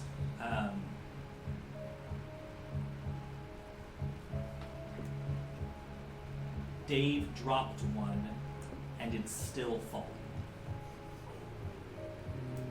Gotcha. Dropped a cube. Did I clock those cubes as I was walking through the whole shaped cubes as we were walking through the building? I guess I think about that. I'm like, ooh, that's interesting. And he said my cameras don't work. Nothing. I have technological, no. I can't take a picture or anything. It's no. I'll say that the camera works fine. It's the transmission that does not work. Okay, that's what I meant by recording. Like I couldn't fine. live stream anything, but I could still record Sure. me act. Okay, cool. As I'm doing, I'm taking a picture of every single page, but I'm keeping it. I put the manual back when I'm finished with it. It's just like, this information is fine here. I have what I need, and I'll move on. And then I do that, put it back, close the latch, and do everything, and have all the information. Clock the cubes is like that's of concern. I guess, as I'm going, I want to try to reach where Finn is. I know he's up there. I don't know what that has happened yet, but I do want to yell as like, hey, I think the cubes might be something we want to be careful around. Someone dropped something and they appeared. And then that kind of echoes throughout the building, and then I just keep going up. There's holes through these floors. Okay, so I guess y'all hear that as I'm walking up. A question for Professor. Yes. Your antenna piece, that's Yes. something that's attached to you. Well, it's just a little piece of wire wrapped around his horn. Could I, Not while really attached. you are Yeah. unconscious or not this, Mm-hmm. could I inspect that a little more Absolutely. closely just to see and kind of figure out how it works, if there's a transmission going to it kind of thing? Yeah, Absolutely. Go ahead and this would be a knowledge check. Okay. That is cocked. That is a 17 with hope, or with fear. Sorry. She's a wire, right? Yeah, it's just a wire. Just wire. It's just a copper wire. Okay. Around his horn. Is it attached, or is it something that can be like taken off? You could probably unwind it. It's like just a wire that's been wound around his horn. Then I'll unwind it a little bit, see if there's anything special about it. Kind of Seems to be just a copper wire. cool. That's what I'm doing with my time. Yeah. Trying to figure it out. Kind of. It's like when you're in somebody's home during a party, you're like, That's exactly it. Yeah. Gotta stay close. Gotta make it interesting. Alright. Once I reach the bottom, or reach the half 30 minutes, if we haven't reached that point, that's fine. But I'm actually, rather than Fine. going back up, I will want to call up to him rather at that point. Great, go ahead. I say, could you?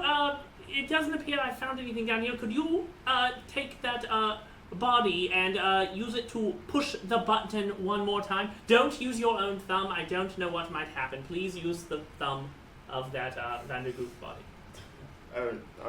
No. Which button? The button on the switch he used to turn into the spider. Oh, It'll- gotcha. Yeah, it's like a little.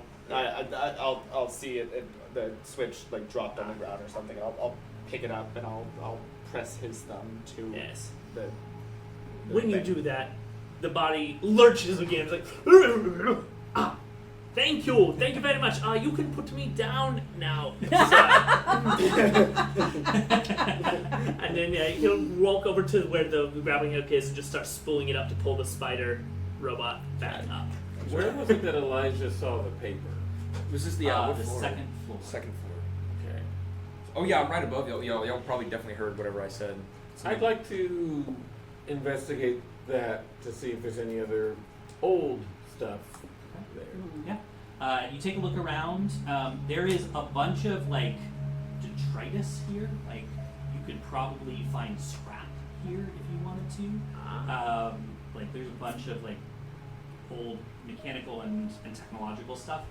But nothing else on the second floor, at least, jumps out at you as being like of any use. No particularly interesting, useless pieces of green paper lying around or anything? No. Has anyone heard from Finn? I know he was. Have you seen him up there, Elijah? Oh, did we hear the thing happen yet? Yeah. Or is this Yeah. No, That already happened. Oh, that already happened? Yeah. He went ow first, and then he went ow again, and then we haven't heard from him since. Did I reach him by the time that happened? Yeah, we'll say that you make it up to the 4th floor. Oh. You see Finn laying there in front of now this like bank of switches, because like the machinery on the floors below, like there were like screens and things that were popping up and lights that were lighting up, but there weren't really controls. On the 4th floor, you get up there and there's a control bank, Okay. and you can see that he is laying right next to where the power switch is. I quickly want to. I see him like, oh gosh, and I run over to him, and I'm like, I look like check his pulse, making sure he's breathing Yeah, and stuff like. you can like shake him awake. He comes back to consciousness. Hey, wake up! Hey, you here? Who the hell are you? Elijah, it's me. Yeah, right. Yeah. Hey! I fell. Do I notice that he was like fried, or is that an inside yeah. check? No, I think that's fair. Like there's definitely like singeing on the ends of his beard and his hair. You smell like burnt rubber and leather. It's really bad, and you didn't. I told you to wash it, and you didn't. Now it smells worse. It's an improvement on yesterday. Sure. Hold on a second. Hey, I found him. He's fine. What happened? Well, he points to the machine. I pushed a button. Okay, well, how about you only touch a random button you see? Well, how are you gonna not touch that button? It says power. We passed So through like something, and it the rest of us are hurrying to where because we don't need your You don't have to Yeah. watch your over me. spider. Okay. No. So you're all yeah, yeah. We'll say that you get up there about this point of the conversation. and then we see them bickering. Yeah, you can see the We- bank of Did it turn on when we put the button? And so like okay, so I'm going to say that this intrigues Fuzzy, and she tries to make sense of it. She tries to see if she can like operate it. Is that Give what me a that knowledge is? check. Okay. he's good. Well, And you're a School of Knowledge wizard, right? Yes. So is there anything you want to use here? If not, that's fine. You know, because I put it in my menu, I don't know where it is in the. You know what? Good. It's Yeah. okay. Like the class feature. I'm just checking with you. Like I'm not entirely sure what you're. Okay. You can just make a knowledge. There's a little bit. Sorry, we'll try that again. 7 plus 2, 9 with hope. Okay. Mark hope. So a 9 with hope. You identify that the same 3 things that he identified, which is there is something about null energy. There's something Yeah. about packaging, and then there's a 3rd button that is about filling. Null energy, packaging, and Filling. filling. was that the force field? Oh field yes, generator? that was. I'm sorry, not filling, but the Field generator. yes, the field generator. Could I? I have a question. The holes, are they uniformly dispersed, or does No. it just They are random, and they are not all over the place. There's like maybe 10 of them all said and done on each floor. I say, did we? It was just something he read earlier about person saying, or the dropping. Was Yeah, it so I was supposed to Yeah, I ask, think what did we it had say? all Dave When I meet up with them, can I like digitally forward this to them? Wait, am I able to transmit with them? Okay, so yeah, I kind of like a forward to all email type thing. Yeah, Every single one. Nice. Just like I found this, and it's the pictures of all the stuff that I found. I And say, can you does it- repeat that again? Yeah, What did you find? so essentially, the gist of what you gather from this information is that this place was experimenting with something called null energy. Yes. They wanted to use it as a power source. That meant opening, like using the dish to access the null energy, creating a field to siphon it in, and then packaging it into something like a battery. But Okay. they just called it a cube. Yes. Okay. So, what did that say? It was the It just information I said- found. yeah, it was like- the entire. I forwarded the entire manual that document Okay, that I found. all right. Oh, and the name of the individual that wrote it is Dalton. Dalton. Okay. I say. Uh, It appears that we should take care not to drop those cubes. I think perhaps that's what created these little well, holes we need here. to find the cubes. How are we going to find cubes? These, I mean, how are we going to drop How them? We long? can't find them. these cubes seem dangerous. Are we sure that we should even mess with them? Well, No, if the cubes are dangerous and they are doing this, why would someone call it home or refer to it as home? what is null energy? What? Fuzzy knows this. What is null energy? Yeah, so I think you all have heard about the null points that have Yeah. been appearing in the wastes. That's what you know about the word null. Is that there are these places where reality seems to be warping or shifting in some way that are out in the wastes. Perhaps not unlike the experience of a fence that was dilapidated all of a sudden becoming undilapidated. And so I think that's what you know. Null energy. Beyond that, I don't know that there's like knowledge that you have about what that is or how it functions, because it's Right. new to Okay. you.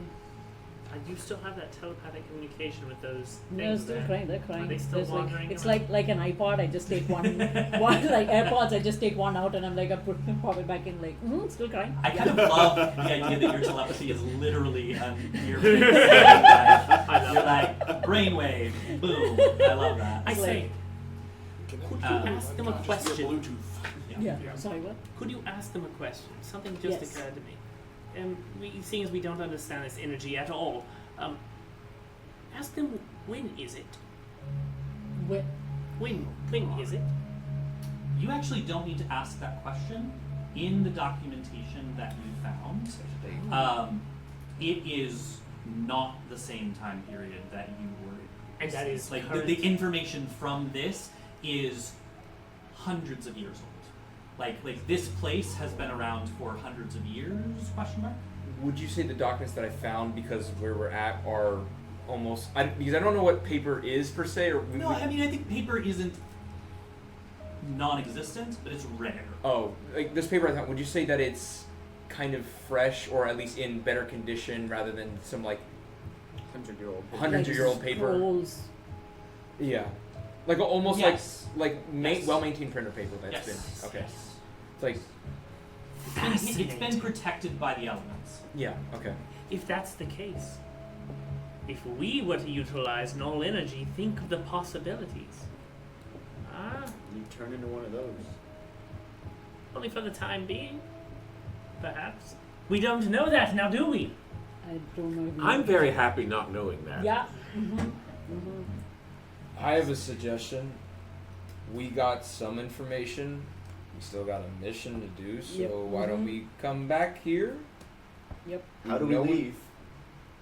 Can I look for like an open gate? Like, is there an electron? Can I open it? There's nothing. Oh wait. So we're trapped? As you look around, like you could climb the fence, you could try and climb the fence, but the fence is 15 feet tall. Would you say it's barbed wire? Is there anything? No, just a fence. Is a it- metal fence. Is it, No. is it dark outside? It is dark. Hey! Oh, I can do my thing. Time for you to walk. Hopefully I don't get fried on the way back. yeah. Okay. So Finn, Actually, I do have pretty voluminous robes. Oh. Could I maybe fit a few people under there and see if they can go with me? Me. I don't want to break the game, but I'm gonna say no with your walker ability. I'm I think small. that is unique to you. okay, I cool. would say if you were like trying to hide someone under there, I'd say maybe we could make that work. But I think that ability is unique to you. Okay, cool. Well, let me see if I can if being over there makes any difference. Okay. So you're gonna like bamf outside of the gate or outside of the fence. Yeah, I'm gonna. I can see there's an area that's a little darker than the rest of. Look, everybody. Hey, watch this. And Yeah. As he vanishes, to the rest of you, he vanishes. Like you do not see him on the other side of the fence. Similarly, you appear. It is now dark. It's still dark outside. Yeah. like you now see the dilapidated fence that you saw the first time, and you do not see any of them or any of the specters. Ah! Huh. Remember to mark it stress. For your abilities. I did, yeah. Okay, shoot. Do I see any inclination of a way to communicate? Can I walk into the building and see if there's a connection between? You can cross the fence line again. Oh shoot, that's right. Yeah. That would defeat the entire purpose. Of course, I guess there really is no purpose. I'm going to go back in. Okay. Yeah. All of a sudden, he walks through the dilapidated fence. He appears on inside of the fence, like right where he disappeared before. Why didn't you appear on the other side of the fence with your ability? Why'd you appear there? I did. I came back. Hi. Did you Remember use marking your on the ability again to come back, or did you just walk Oh, through? no, you just walk through. Yeah, I just walked through. Can you walk back? There appears to be a fence, but that doesn't necessarily mean Wait. there is a fence. Hold on. I did. What happened when you were on the other side of the fence? Nothing. I looked around and it looked like it was when we came in. So I came back. It was boring. What happens when you're halfway across the fence? Hey. I don't think we want to know, but obviously we did it on our way in, so There you it go. doesn't kill you. Do you I want like me that answer. Do you want But- me to stand at the fence line? I don't know if we should try to find that out. Actually, I'm just curious. Is the fence electrocuted? Can you try to walk back? Just step backwards, right back where you came through. Everybody, give me 4 gold. For quantum. Yeah, that's what I did. I'm not gonna Well, do that. I'll do it. I know him. I give you all 4 quantum. I'm just like, is he like a or? I'm gonna take one. Apple I'm Pay. gonna take one of the gold. No, like try to toss it through the fence It line. tings off the fence. Back at you. I suppose that answers our question.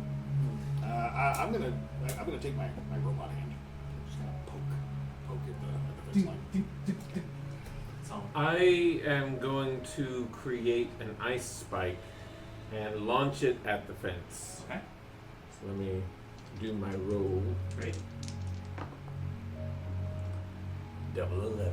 Oh! Okay. Yeah. This thing. What is the size of the ice spike? It is large. Right. A dumb- So on Yeah. a crit, I think you like punch a hole straight through this fence that is Ooh. large enough for you to all climb through. I like the look of that. I'm going there.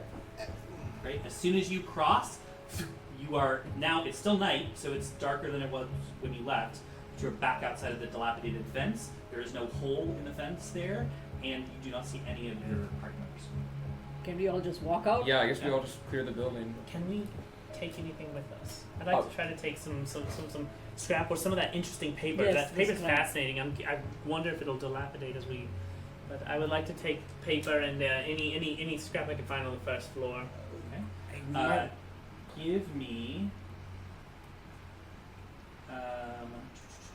Particularly if there's anything that's extremely interesting. Give me 2 d6 rolls.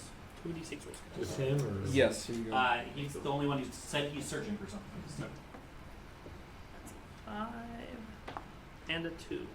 she said a 5 and a 2. Yes. Mark down that you have one. You find 1 lens and 1 coil.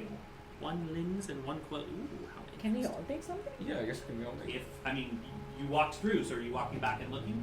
You want Oh, ah! It's fine if you are. Oh, did we? Did I we all stick my leave head it, in and or- I see them all rooting around with them.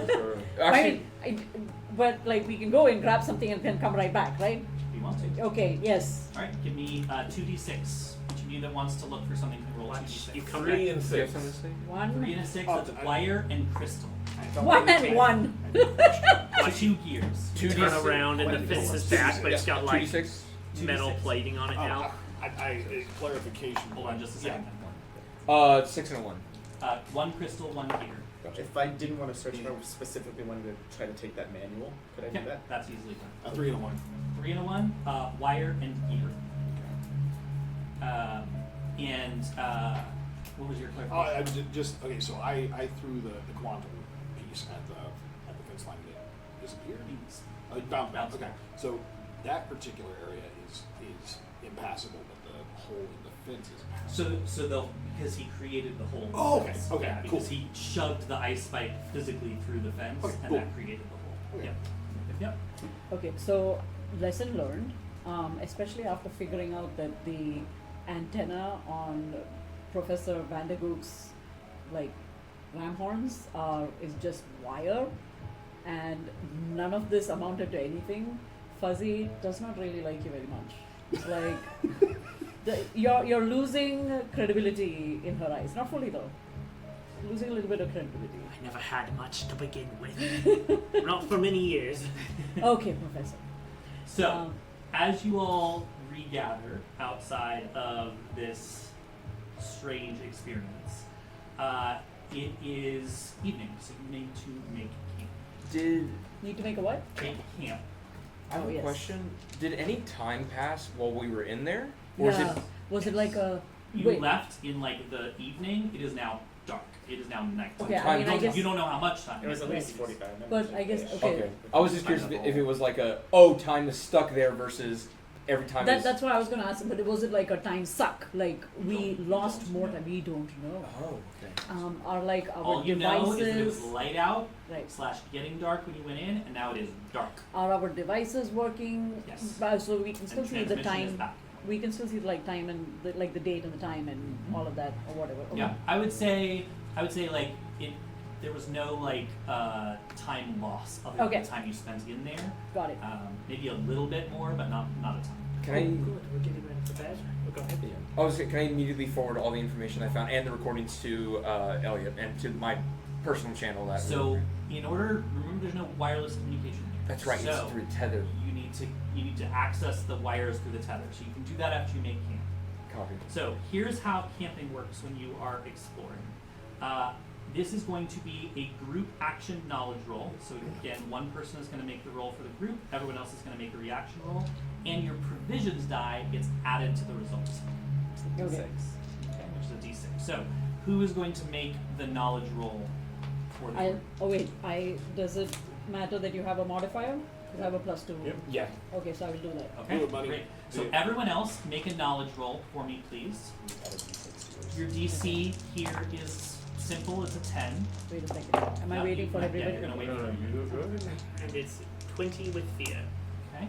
Then remember, these are reaction rolls. Oh. So yeah, 20. So that's a success. Can I burn a hope to do because I'm a cool cat to try to buff us up by 2 more? I got an 8, and so I'm gonna reach Okay. at 10. What'd you say the DC was? 10. Sorry, I just Okay, looked at your I sheets, passed. so you're Pass, secrets. pass, pass. Pass. And I have knowledge Oh. roll. Yeah, I had a 9. Oh, I see. Okay. So you're gonna add +4 to your roll, your knowledge roll, and a d6.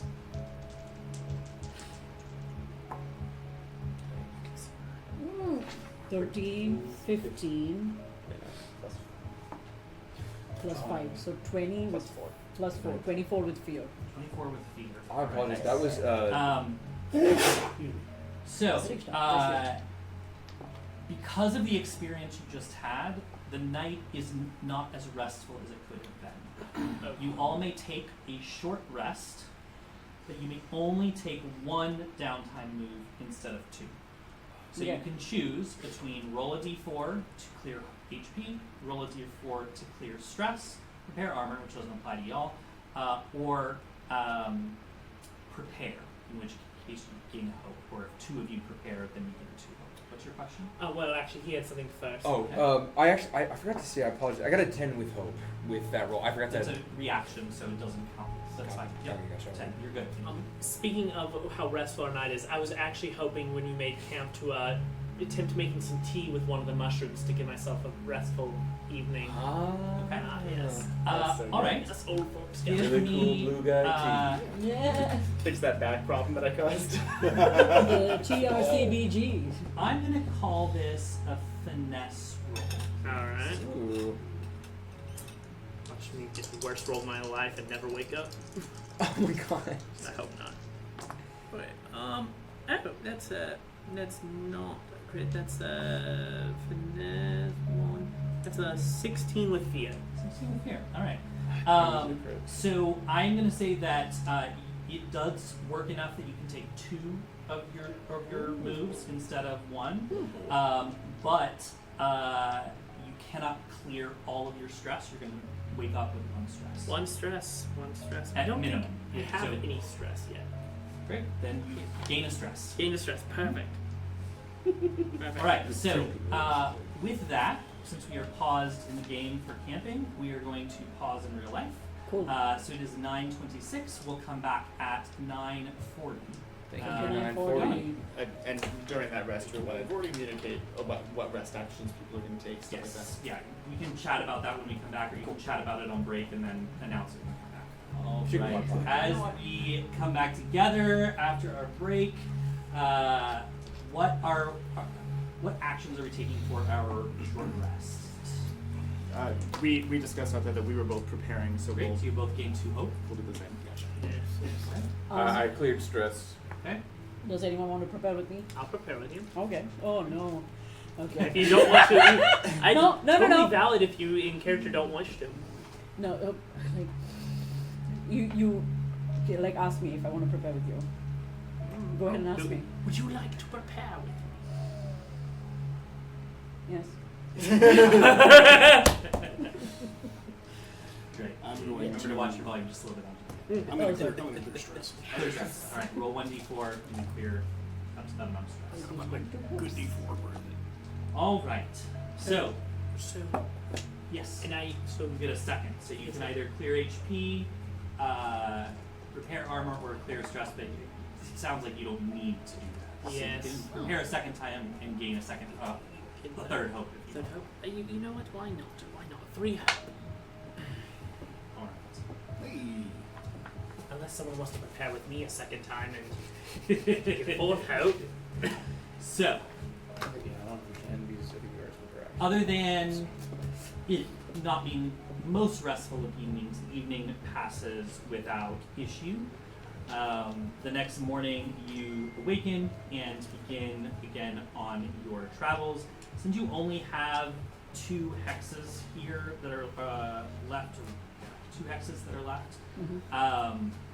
I am going to have you make a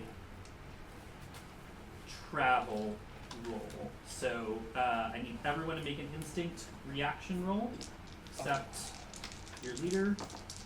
Just like, yes. Quick question. The radar was at the 5th hex, if I'm correct. So do we 7th. still? Yeah. Do we need 3? We move 3 more hexes instead? 7th hex. So you have 2 more. Oh, two oh, more. 7th I hex. crit. You crit. Let's go. This So is a, that's a +1. I got a 12. Well, you said agility? no. Oh, I critted. Instinct. Instinct. Instinct. Okay. It's Well. a reaction roll. Oh, it's an 11. Can I? It's a 12 DC 12, right? Can I burn a hope? Cause I'm a cool cat. Or am I doing it too much? I think in this instance it doesn't apply. Okay, gotcha. So yeah, just a 11 with hope. Okay, so 13. great. So 4 at +4. At +4. Did you get my roll in there too? Yes. Okay. You said instinct, correct? This is- Yes. Okay, thank you. But you don't. It doesn't give you fear or hope. This one. That is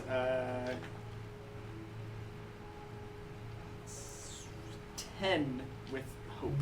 10 with hope. All right. What happens here? There's 2 things that happen. So the first thing that happens is that you gain an encumbrance die as a Uh-oh. party. So I want you to let's talk about how that happens. So. Oh, sorry. Quick question. Are we gaining any hope because No. he rolled with the okay? He gains a hope because he Okay. rolled with hope.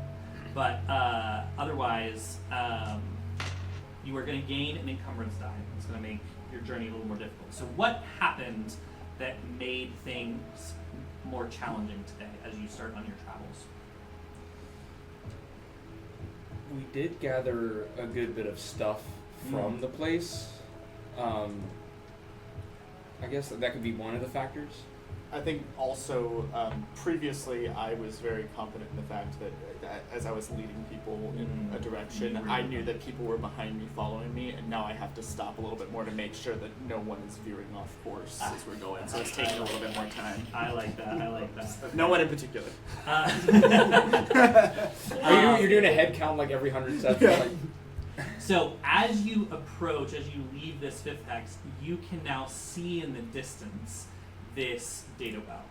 and you can see wires that cross toward the motherboard that are attached to this data well. So it's very easy to make your way there. So let me describe what you see as you approach, and I'm actually going to pull this up on VTT for us. Ooh.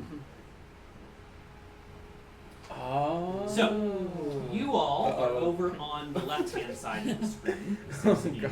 Look at all of our I'll new zoom in. friends. I'll zoom in a minute. So, you see 3 groups of remnants. So, and I'm going to need your help as a party to tell me what these are called in the world. I have not named them. I want you to name them. So the first is a giant, like worm-like remnant or bug-like remnant. Yep, there are 4 of them. That has is a metallic body, and then it has these like 4 flaps that open that have like sharp needles on the inside of them. What do you think this remnant type is called? Pincushion. Pincushion. Moz? Burrow bite. I think pincushion. Pincussion's good. Pincushion. With the Yeah. Oh, I see what you mean. All right, the next one is the one to the bottom there, and there are 5 of them, but there's one that's larger than the others. These are another type of like large insectoid-like remnants that have a stinger on the end of their tail. stingers. Stingers. Just call them stingers. Stingers. All right. All right, and then the last one is a they are like raptor-like creatures that move on all 4 limbs, but then can kind of stand up, and they have heads that are similar to like a T-Rex or a raptor. How big are they? About human size. Bears. Bites? Bitey's. Sure. Biters. Biters. I like Biters. that. Okay. Crobots. Robot. Because we got We name them just by the danger they do. Stingers, I mean, biters. Stingers. that's why I wanted y'all to name them, because I think that makes a lot of sense. spiders. All right, Cushions great. are pointy. So, in addition to these 3 groups that all seem to be kind of at a standoff around this thing, none of them are like approaching the actual tower. Closest to you, you can see that there are 2 individuals that seem to be like attached to the tower, with like tubes and wires that are coming out of their bodies into, or things that they are wearing, into the tower. And around them, like in an arc in front of them, you can see 2 biters, 3 biters, and 1 stinger that are all like lying motionless in an arc around them. What do you all want to do? Have any of y'all seen anything like this before? Do we, have we? I guess we make a roll. Yeah, I mean, like a knowledge roll or something. Yeah, so, I mean, you've never been out to this data well, you've never seen anything exactly like this, but what I will say is anyone who wants to can make an instinct check to kind of look from a distance at these individuals that are attached to this tower. I'm going to spend a hope to use my scavenger craft captain experience here.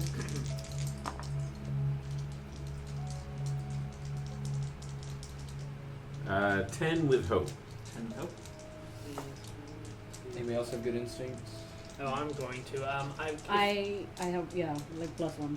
I'm trying to figure out exactly what they're doing. Does it appear that what they're doing is involving the remnants? All that I can tell you right now, all you see is that they are in like an arc around them and they are motionless on the ground, And they're- unlike the rest of the groups of them. And they're like strapped to it or something? They seem to be attached to the tower. Nice. Are they? Yes. Wait, are they? You said they're individuals. So Yes. they're like They're like humanoid. are they conscious? Are they? Don't know from this Don't know. distance. Okay. Yeah. So with a 10 on instinct, and I will say because of your scavenger background, you've seen individuals with this number of like implants and technological modifications to their body. They're known as technomaxers. Do I get the sense that that these things are they being controlled, or are they adversarial to these guys? Siphoned. They seem to be keeping their distance at this point, and they seem to be keeping their distance from each other. So, like, those three groups of remnants are not in any way, like, approaching the tower right now, but they're not leaving either. They all seem to be focused on that.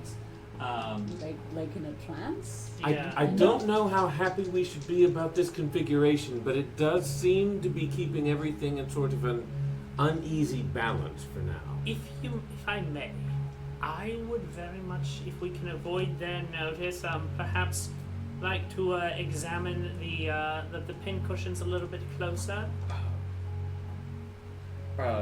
Professor, maybe we should check the perimeter first and see if this is safe to approach. By all means. Can we? Oh, sorry. Go ahead. By all means, our safety is paramount, of course. Yeah. Did we notice if you said they're lying on the ground? Those remnants. Can we tell if they're conscious? Are those people conscious, or will we need to make a You roll? would need to get closer. Okay, gotcha. Yeah, you can't tell something like that from this distance. I want to try to make a hide roll, I guess, if I can. Where? That's a good point. These are tree linings, right? These are just. You can hide behind like a group of trees. I'd say like if you wanted to move to the trees in like just south of you. Doesn't really get you closer then. Doesn't really get you I closer. could create a mist. But we don't. I don't know if we want to draw the attention of these fellows. They give me a That's bad true. idea. I mean, are y'all comfortable with me walking up, and you all can do whatever else if there is attention to be drawn, I can draw attention. Perhaps I would very much like to make my way over to the pin cushions and do an examination. Finn, I see your brain going. What's happening there? I was thinking about breakfast, but also I was thinking about do these particular groups of remnants seem to be antagonistic to each other? Is there any kind of You know that in general, remnants tend to stick with their own kind, just like animals in the wild in our world. This group does not appear to be like immediately antagonistic toward one another, but they also don't appear friendly. So they seem kind of like in a holding pattern. you guys? You want to see if we can get them to whittle each other down a little bit? Well, I'd really rather they be allowed to remain as they are. What I'm more afraid of is how these individuals may be interfering with their natural processes. Do we want to try to communicate with them? That might be good. Did any of us clock Fuzzy's telepathy? Was that a beta Telepathy player? resets until rest or recast. So you just So, rested. Yes, and so yes, I popped the things out, and that's why I did not sleep well, because it was still ringing in my ears. I could. Would you mind seeing if you could talk to them before we approach? Yes. Which creature? There are two of them that are currently here. I'll kind of zoom in a little bit so you can see. Technomaxers. I'm assuming I like your ideas. Yes. Yeah, Well, I they're was currently- like, Get a type. you like the green one. if we send them a hammer, they'll just take it themselves. As the telepathic connection like clicks into place, you hear like it is orgasmic. Oh! Like the sounds of pleasure that you hear in this individual's minds of, oh, it feels so good. Oh, electricity moving. Oh. It's never just chit chat, is it? No, It's it's just never really. It's like. Not in these places, not in these spots. Maybe someone in Buffer, but not now. You can keep your power to see in other people's brains. Yeah, So, I pop one She and pot on doesn't, she and doesn't like, seem to notice that you're there. in your mind. So good Say for her. something. What happened? I need a moment. She loves it. Yeah, just Like loves it or loves it, loves it. like loves it, loves it. What did you say to her? I did not. What would you like me to say to her? I don't know if She she can hear me. she can't hear you. Perhaps we can Is make this our way. happening to the creatures around them? Perhaps. I mean, I don't know. Is that, So you said that the remnants around them are motionless. They are motionless. Okay, Mm. they're not. They're not feeling the same thing. In that case, I would like to keep making my way to those beautiful little pin cushions up there. Okay. As you are you wanting to approach in any particular way? One second. Well, sorry. I actually would like to know if I can use my Professor Emeritus of Robotics experience to perhaps know if these particular pincushions, if they have a particular way that they are, if they're pretty aggressive to being approached in a certain way, that sort of thing. If Give they me an instinct check, and you can spend a hope to add your experience. Yes, I will spend a hope. is there a way I could follow him and help him? Gotcha. Not with this check, since this is internal, but That is. you could absolutely follow after. I guess I'll stick with the professor. Wait, that is a 21 with hope. Ooh! So, pincushions, very aggressive. Uh-oh. You know that. Yes. You also can tell that this group is on edge. They are unhappy with whatever the current situation is. I am going to perhaps hide behind this bush and examine these beautiful, beautiful creatures, and perhaps I wish to call out to them in their own language. I want to try to interface with them. I wasn't sure if I should have to touch them to do that, but it doesn't apply for the original. This is an rules. ability. Yes, this is with my Nature's Tongue Druid ability, which Great. I'm just thinking technologically, would it make more sense for him to have to touch them, or do you think I could? No, I think you can do it from here. Yes, I'm going to attempt to interface with the robotics and speak with them and Great. ask them what the matter is. This is a presence roll, our first presence roll of the campaign. Ooh, could I try to also hide since we are now by this bush? Yes. Okay, gotcha. Oh, it's crit. Great. Hey. Dude.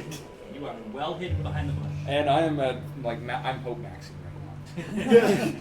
Okay, so let me try to see what's going on here. So, like, we have established contact with the one, and we can assume that contact, and we can assume that the other one's also feeling the same way. Are they sort of okay? Thought number one. Are they interfering with what the remnants are trying to get from the data well? And is that what caused these four up in front to be motionless? Because it's like some kind of a force field? So you know Okay, that this data well is not supposed to be functioning. okay. Yet the feeling that you got in her head as you were listening to her thoughts was talking about the pleasure of the electricity moving through her body. So it's, So something is different about this data well than what you were told initially. okay. You still don't know why or how, but I will say to your second question that the remnants that are motionless seem to be equidistant from these two individuals. Oh, I see. Are we harnessing some kind of energy? Like a force field almost. Yeah. Well, like, They're siphoning from. yeah, yeah. like, Yeah. like there's some kind of sacrifices Perhaps. placed. Yes. I want to get more information. I actually think this is still a little distant to be yelling at them from. So perhaps as I approach towards that next bit of greenery with my hands out, being like, "Don't worry, you're beautiful, aren't you? Yes." Actually, I would like to Aren't stay you lovely behind that little bush things? if I can, letting Yes. him go forward. I am spending 4 fear Uh-oh. because Oh, each dear. of these pincushions burrows into the ground. Oh, they disappeared so quickly, and I did want to speak to them. I was hoping we could get some information. Oh, but aren't they magnificent? Elijah, you notice the way they burrow into the ground? You know, these pincushions, they're very good at that. You see, they use the spines on their sides in order to burrow and move their way through the ground. While y'all are talking, the rest of y'all. the bush. I turn to Fuzzy and say, you know, I wasn't very happy to see them, but now that I can't, I'm less happy than I was. I am more interested in what's going on here. Same. Yeah. Yeah. What distance is that from us? It is, just a second, that's a good question.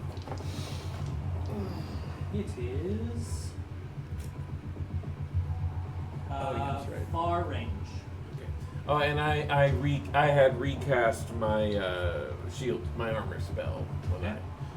When Within far range, we'll say. far range. Okay. Can I see any kind of switches or controls or anything? You can see that there is like a panel that is open that the wires that they have attached to them are like going into the tower through into the data well. Oh, I know. I have an idea. It might be very bad.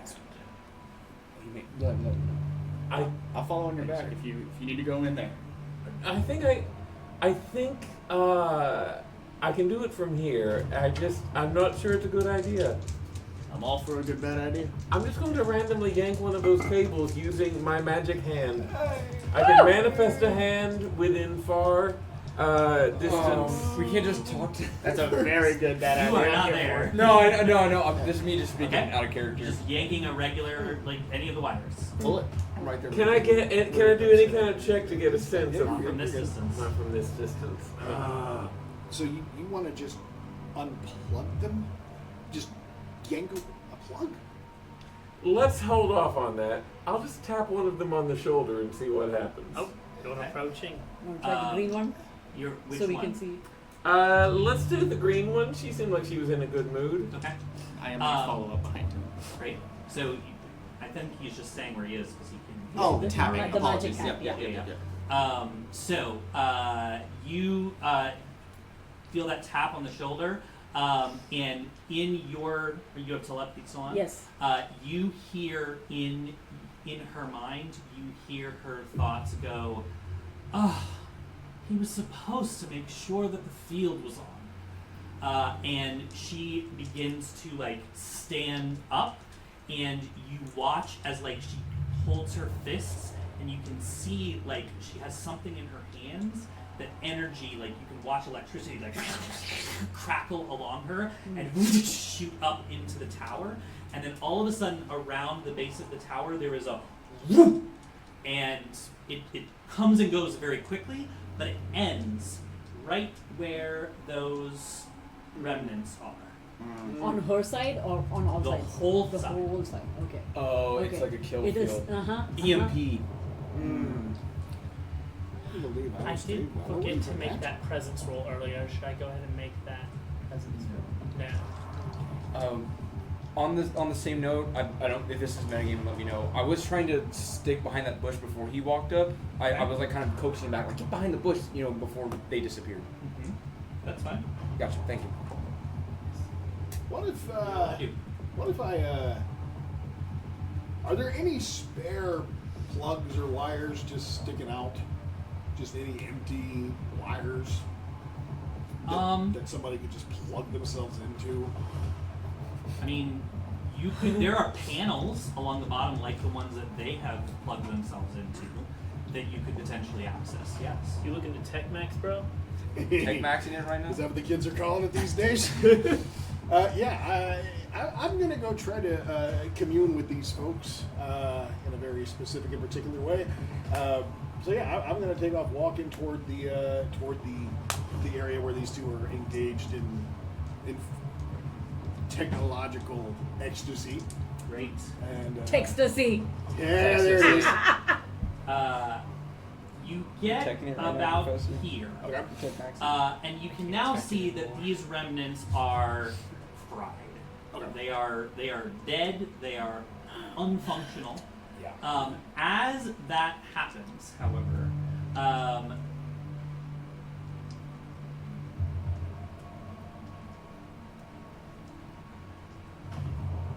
bursting up out of the ground. Oh no. 1, Ooh. 2, Oh. Oh! 3, Oh! 4. It's on me!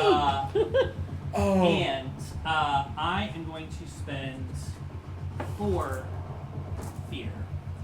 On the Earth Eruption action, they each mark a stress.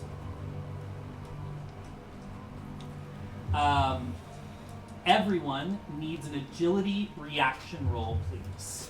Do I need? Because I thought I was still behind the bush, away from the professor. Great, got it. Thank you. What's Yeah. the DC? The DC is 14. Can we also say that I went up with him because I wanted to just whoever was moving up Yep. that direction. I wanted to protect. Crit!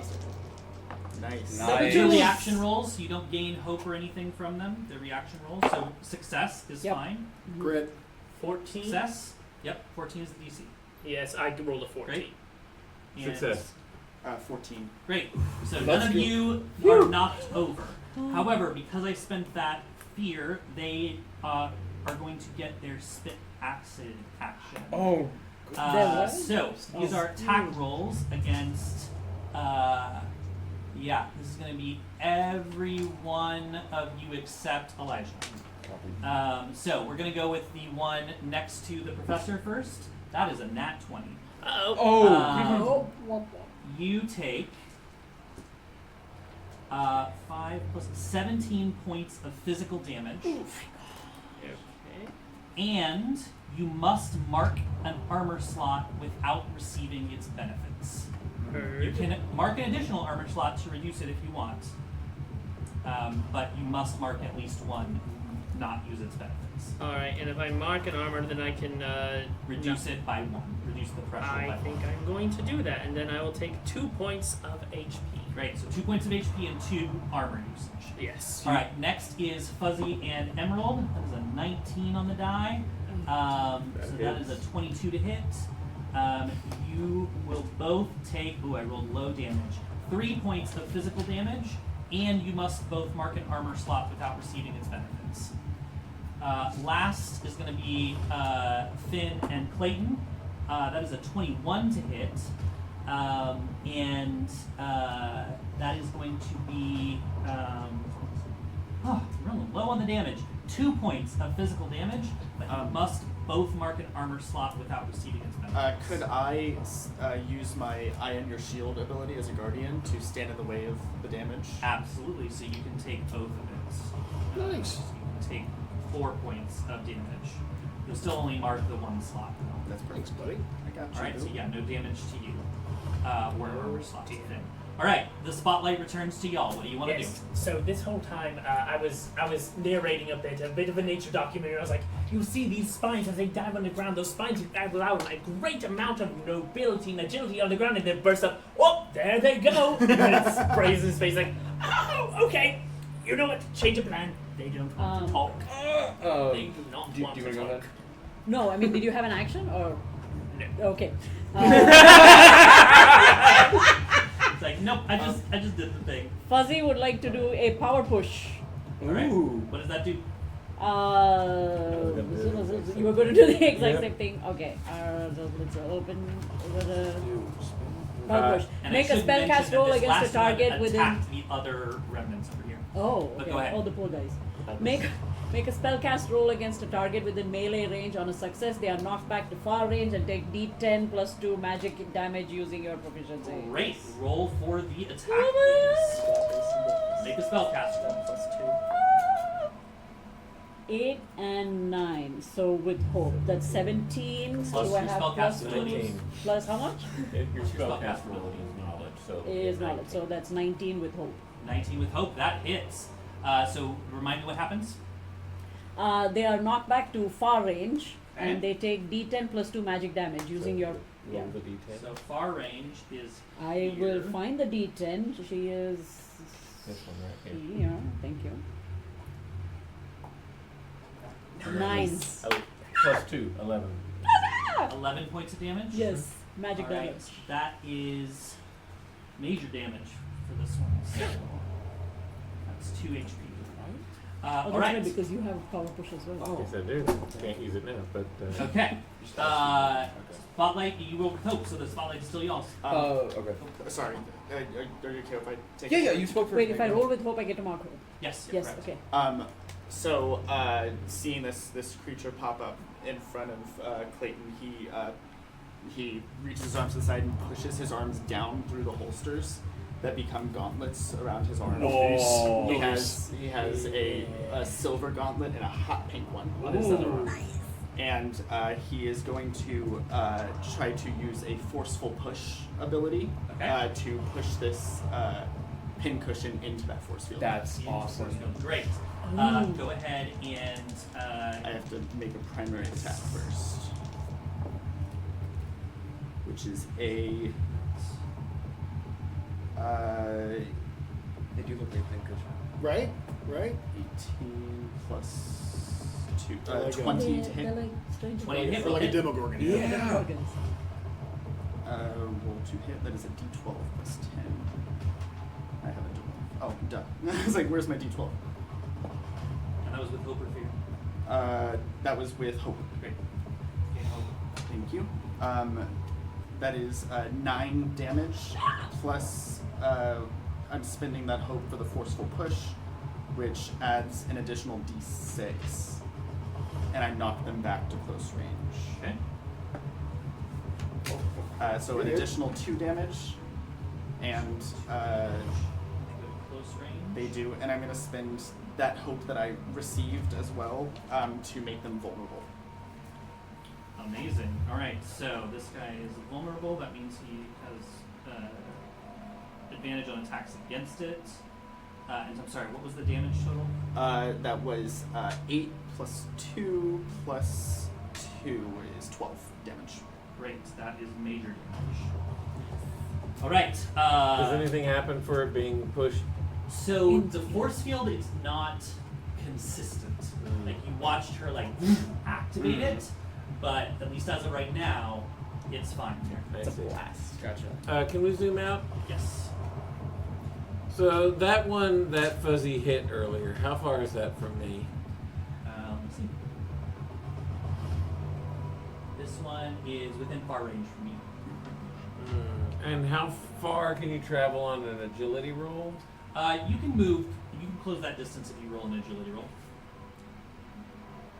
All right, that's what I'm going to do. I'm going to try to close it and, close in Give me on an it. agility roll. This is a pretty straight, like even ground, so I'm going to say the DC is 12. Okay. Okay, what was You got that? this. Double 11. Yeah! You have no trouble closing the distance. You're a rabbit. Even with my You're with your prosthetic artificial leg, it's not doing too bad. I'm going to give this Mamma Jamma another power push. I would actually like to try to billiard ball this thing into the tower. 100%. Nice. All right, so All right. Roll for the attack. Maybe you don't have to harsh those people's bellows. 14 with hope. 14 with hope is enough. Hope is enough. Hope is enough. Hope is enough. And how about I use a D10 for that? How does that sound? Okay, I didn't hit it quite as hard, but that is a 6 damage. Okay. That is minor damage. But it's pushed to. Into the. Oh, does it bother the lady? Yeah, in fact, it will, it like slams into both of them as you like slam it up against this tower. You can see like pieces of the tower, like metal plates and things from it, like come clattering down on this old data well. One last thing I would like to resolve. Yeah. I would like to spend a stress, and I'm going to kick off of that. Okay. By doing damage to something within melee range, I have a kick attack, and I can go. Let's see. Okay, so they get an extra 2d6 damage. And I can go somewhere within very close range. So I would like to go in the direction of my two friends over here. Okay. And that booger is going to get an extra 6 damage. Extra 6 damage. And you did 6 damage the first time? Yes, so that's a 12 now. Right. Right. Oh, and I do have to make 2 checks for my leg. Oh, Right. goodness. That's a Prosthetic 4 leg. and a 5. I'm good. 4 and a 5. All right, excellent. So as these guys slam back into this tower, both of these individuals are going to take damage.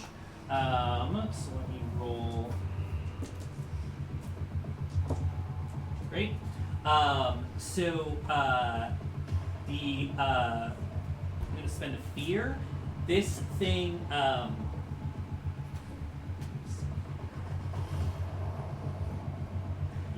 All right. Excellent.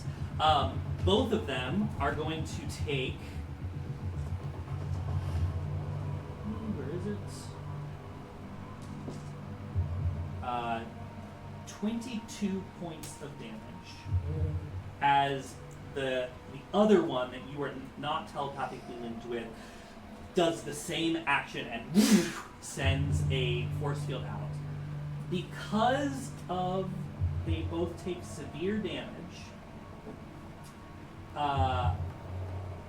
it's going to hit Clayton and Finn twice. Emerald, you're only going to get this once.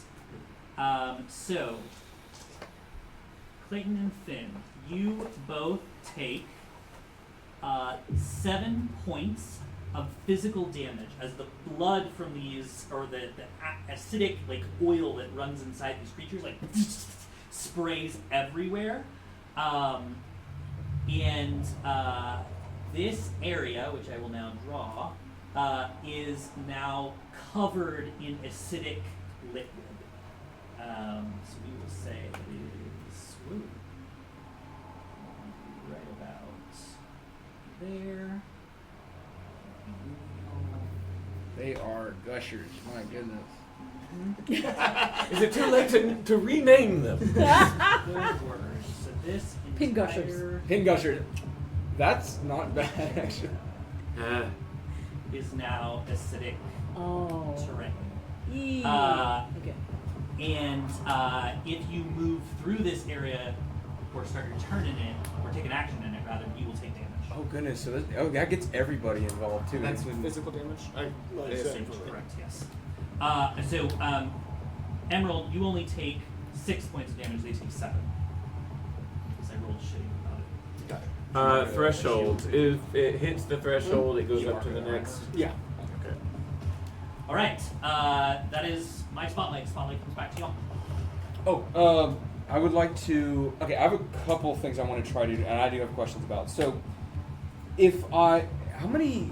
I'll just have to run through the list because I don't know what's actions or what's features and traits. So, if I were to try to do the retracting claws ability, which is I would have to make an agility roll to try to scratch that pin cushion to make it temporarily vulnerable if I succeed on it. Correct. Would that be an attack or just a feature? So the way that Daggerheart treats this is that it's still an action. So basically, if you roll on that agility roll and you roll with fear, Spotlight comes back to me. Okay. If you roll with hope, Spotlight stays with you. So if the Spotlight stays with you, then you could take another action if your party is okay with you holding onto the Spotlight. Or the party could say, no, I want to move the Spotlight. But that's up to you all to decide how the Spotlight moves you into your Spotlight. It's more role focused versus action. Okay, I see then. I see what you mean. All right. First thing I do want to do is expend 3 hope to do Rogue's Dodge, which would that be considered an action or just a feature? If you're not rolling, then don't worry about it. What is read the action? So Read the description. spend 3 Rogue's Dodge is spend 3 hope to gain a +2 bonus to your evasion until the next time an attack succeeds against you. Otherwise, this bonus lasts until your next rest. Great. So then that just happens. So is there something else you want to do? Yes, I do want to try to get my good buddy, the professor, out of close range from this pincushion. Okay. So, I guess, would it have to be a collab with him to try to move him? So, are you willing? If he comes to move you, are you going to resist? That's a good question, because I was thinking about trying to talk to this thing, but, and perhaps in this moment he realizes backing off may be ideal. We can talk from a little bit of a distance. Great. So then I'm going to call this a strength roll Oh, to pull boy. him away. Okay. So strong. Okay, cool. I have a -1 to strength, by the way, so... Oh, goodness. That is a 13 with fear. However, because this is someone I do care about, could I please use the I still care, which adds a +2 to that? Absolutely. Okay, wonderful. So you roll with fear. Spotlight's going to come back to me, but you are able to move him within close distance. So where do you want to move him? So yeah, 15 with fear. I would like... Oh, can I move him... So I get out there and move him within Where do you close... want to move him? Is the back behind the bush within close distance? Yeah. I pull him... How far can I go? Is the bush still within close? Yeah, that's fine. Okay, gotcha. I just to get him out of sight and behind something. So Yeah. I go. Yes, it is my turn. Yeah. Unfortunately, this thing has tremor sense. Oh God! It is just going to scurry around. What? So this is going to be an attack roll. Unfortunately, they can't hear Two us of when we you. move. Oh. But they are quite temperamental. That is a 13. What is your evasion? 15 now, Okay, and it so wasn't doesn't 13 hit already. you, but what is your evasion, Vandergrift? My evasion is 10. 10. It does hit you, There's no way I can help him with unless you have this. an ability that allows you to block it. Oh goodness, no. Unfortunately You not. take 7 points of physical damage, Vandergrift, and you must mark an armor slot without receiving its benefits. Well, Take that is the physical rest of taking my- out of armor. Yep. Yes. No. Heads up, if you can't mark an armor slot in the future, you have to mark an additional HP. Right. For this particular thing. Okay. I am going to spend another fear, because I can spotlight the same enemy up to 3 times. I actually don't want to do that. I'm going to spend 2 fear. I'm going to spend 2 fear to have these guys burrow. They're going to go underground. When the whole thing happened with the technomancers, was there any change in what I can hear them say? Oh, yes. So, she gets hit, and oh, fuck, she should just, and she is trying to you can feel her, she's focused on trying to keep plugged in. Okay. Okay. So she is busy focusing, they definitely both took damage. Okay. And she's trying to plug back in. You do feel a wave of gratitude Okay. that she feels when he sends out the pulse again. Okay. Wait, the gratitude from who? For gratitude from the green one Okay. for the other one sending out the Okay. pulse Yes, that, yes, yes. that knocks them down. Got it. And I should mention, I'm not narrating this, but this pincushion back here has gotten rid of about half. Oh of my these guys. gosh. Oh. And these, Aw, the ones at the buddies. bottom are just, they are, if anything, I think they backed away. They are kind of maybe not. Okay. All right, the spotlight returns to y'all. Can I move now? Yeah, go for it. I've not done anything yet. Yep. Okay, so first off, ew. Second off, ow. Because that hurt. That acid stuff hurts. Okay, so how far can I feasibly move toward that guy? So you can move within close range without a roll. So you can get right up to him. Cool. Okay, I'm gonna do that, and then I am going to. You do take Okay. Right. 6 points of physical damage from the acid on the ground. Right. Okay. And will that be an armor slot too, or is No, it? Okay. you can use an armor slot to reduce it to nothing if you want to. No, it's fine. I'll take the hit. Okay, I'm going to use an experience. Okay. I have not done anything yet. I believe I'm going to pick the one that I call Careless Whisper. Okay. Oh my goodness. And I did not know what Careless Whisper did until right now. Okay. I have this amongst the other mechanical parts. I mean, I have this grappling hook, right? But it is also wrapped around are several different cords that basically amount to Ethernet wires. Nice. And I'm going to flick that thing into what I assume is the processing unit for this thing. Okay. Because, again, cyborg, I know stuff. And I am going to flick that thing into it, and I'm going to tell it to leave these guys alone and go help this guy kill off the biters. Okay. Do you have an ability that you're using here? Yeah, it would be finesse. Finesse. Yeah. No, I mean like a specific ability to try and control it. Oh, I was. If not, that's fine. We're gonna go with it, but I just making sure you don't have like a particular ability. No, not in this case. It's just really a matter of sending signal. So this actually would not be. Yeah, I guess it would be a finesse. It's control. I think of finesse when I think about control. I think about controlling with our hands. Oh, okay. And this is a question of willpower, or so I'll let you decide whether it's a presence or a knowledge. Let's go presence. I feel Great. like that would be. Give me a presence roll. And Andrew, I have a question. Because it's focused on us rather than him, possible advantage or help or any kind of way? All good. But thank you for I asking. appreciate the effort, man. Yeah, there you go. Why You are- not? You are a very diligent caretaker. I tried to. It's gonna get you killed one day. All right. Most likely will. So I'm gonna brought my hope, and then we're gonna go presence, and it is a crit. A crit. My goodness. All right. Gain a hope, clear a stress, yeah. So what are you telling it to do? I am telling it to redirect its aggression. Actually, you know, I'm going to have it burrow up, if I can convince it to burrow up down by where these stingers are and cause problems for them. Great. It burrows. It's gone. Okay. Now, I will say that both of my experiences have a detractor point as well, so that's only fair. That's fair. I immediately go into a forced reboot. Okay. So I'm going to be out of action for at least one more spotlight for me. Okay. Great. All right. So you rolled with those are crits, so the spotlight stays with y'all. All right, I want to hop back just outside of the acid field, Okay. and I want to see, first of all, what kind of damage do I You take? take 2 points damage. Okay. Physical damage.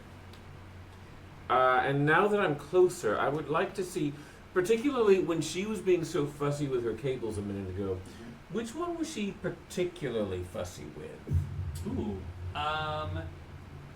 Give me an instinct roll. I'm going to Too close to the sun. I'm going to use my experience. I'm not panicking. Okay, great. Love it. Actually, the name of it is I am very calm right now.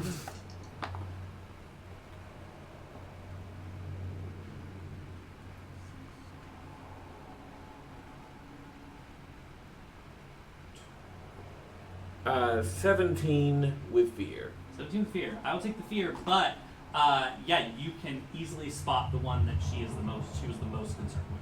Okay. Do you want to do anything? With that knowledge? No, I'm going to use my magic hand, and I'm just going to Great. yank the. I am not being mindful at all of, like, you know how when you unplug something, like, oh, you always grab it by the. You don't. No, I don't care about that. I want to just damage this mamma jamma. Okay. Oh my Yeah, gosh. you Damage, like, damage. does your hand, is it visible or is it invisible? Let me see. You conjure a magical hand with the same size and strength as your own within far range. That's all it says. Great, awesome. You reach over. I'll let you decide. What does it look like as your hand is conjured into existence? Does it look like your hand, or does it look different? Well, this is an adaptation of the sort of repulsor systems that are used on the sky ships. So yes, it whatever I am doing with my hand, it looks like a kind of a glowing hand, exactly the same over there. Great. Yeah, you yank those out. As soon as you do, in your head, you just hear "Ah!" and then her body drops to the ground unmoving. Yeah. Oh. Okay. I should have. On that, the spotlight comes back to me, so this guy. She did. Yes. Yeah. She appears to be at least unconscious. They are not Okay. a true tech maxer. I say I'll she show you unconscious. when I wake up. Still got about 3 more cycles. Sugar cane. This one was going to. You're gonna eat your dice. They don't look at me. There is like dice They sour. They should make, Yeah, they should make gummy dice. I know they make like hard candy dice. Oh, that's I'd choke on gummy dice. Whoop. I need. Whoop, whoop, whoop, whoop. Actually, it's going to go here because I need Clayton and Emerald to both make agility reaction rolls, please. Okay, I'm going to use a stress to gain advantage on that.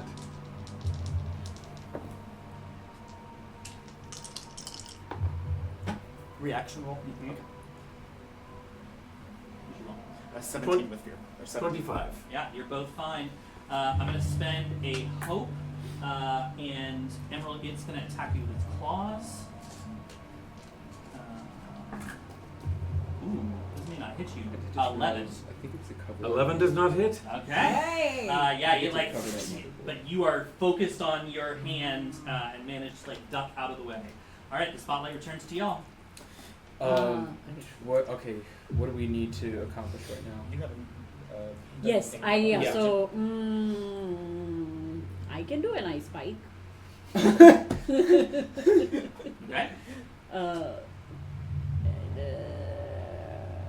Okay. I say it doesn't have to be one of the big ones, but if we could keep at least one of these remnants and capture it alive, that would help with our mission. You can wish in one hand and shit in the other, and we'll see which one gets filled. You're almost naked. Your whole arm's gone.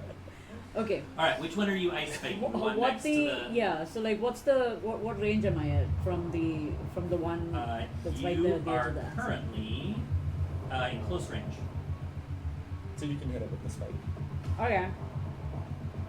Yeah, let's go with that one. All right, roll for the attack. Okay. 20 20 will hit. with plus 22 2, with hope. 22 with hope. Great, Hey-o. gain the hope. What's the damage? The It's a D6. D6 physical damage. All right, go ahead and roll 1d6. 4. 4. All right, so that is minor damage as you pierce this thing with ice. The spotlight is still y'all's. Could I? So I'm standing in this acid. I am going to enter Unstoppable, which Okay. is a Yeah. guardian feature, Are you? Is it like a rage almost? Yes. basically. Oh, And nice. how the armor that I have, it looks very very light. Underneath it is like filament and chain that I've manufactured a specific way. So I take the gauntlets and I hit them against it, and there's like a vibration. Oh. So it's like a vibrating pattern. And then after I have entered Unstoppable, I'm going to try to just punch this one in front of me. Great. You do take 6 points of physical damage. damage. Because of Unstoppable, it reduces the severity by 1 threshold, so I Nice. take no damage from it. Excellent, wonderful. Very nice. All right, go ahead and roll for the attack. That is a 9 plus 2 plus 2 is... Thank you. 13. 13.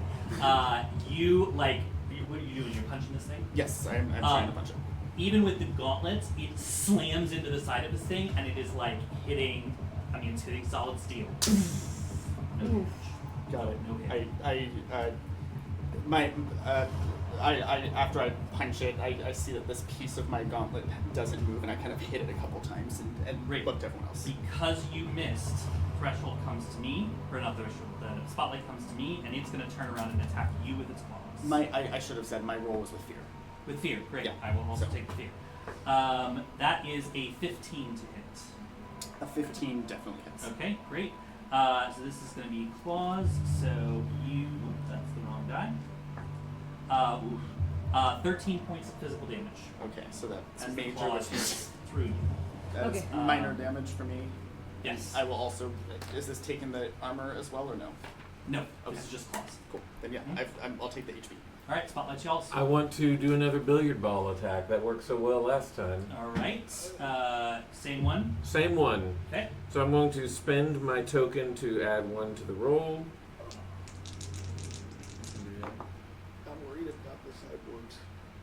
Oh, we want 15 with fear. I think I know 15 one with of them. fear. I will take the fear, but that does hit. Okay. But because of my particular School of War ability, that means I deal an extra D10 damage. Nice.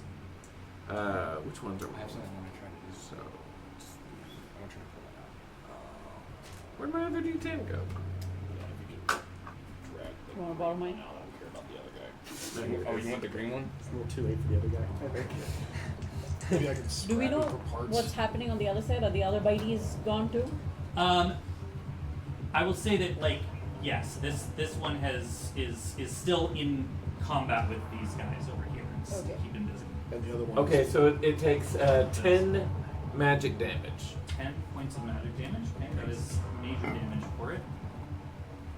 And it is shoved. Shoved. Back here into happy. As it slams into this guy, take damage. This guy, is crushed under the weight of this thing slamming into it. And Now we're 100% sure these weren't friends. Really? No. and you rolled with fear, so it is going to turn around,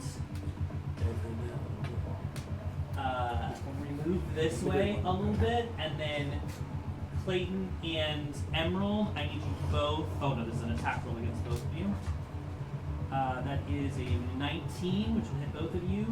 You both take 6 points of physical damage. I would like to I am your shield once more to block the path. Great. I'm going to say that you take an additional d6 of acid damage That is as totally part fine. of this. Yep. So, how much damage did I just say? You said 6. Thank you. So 6 points of damage, so double for you, so that's 12 12. plus 5, so 17 points of damage. You take no damage. You mark an armor slot without using it, and then you can mark another one to use it if you'd like. Okay, so that was my severe damage, which goes down to major. I'll take the 2 hits, and then I'll take the 1 armor slot. And I will say that while this is happening, this guy down here pops up, and these guys are all running away, and it's chasing after them. So we'll just say that Sweet. you've dealt with the stingers Let's go. and Okay. this binge. So what's the visibility on this side of the data well because of the tree that's in between? What do you mean?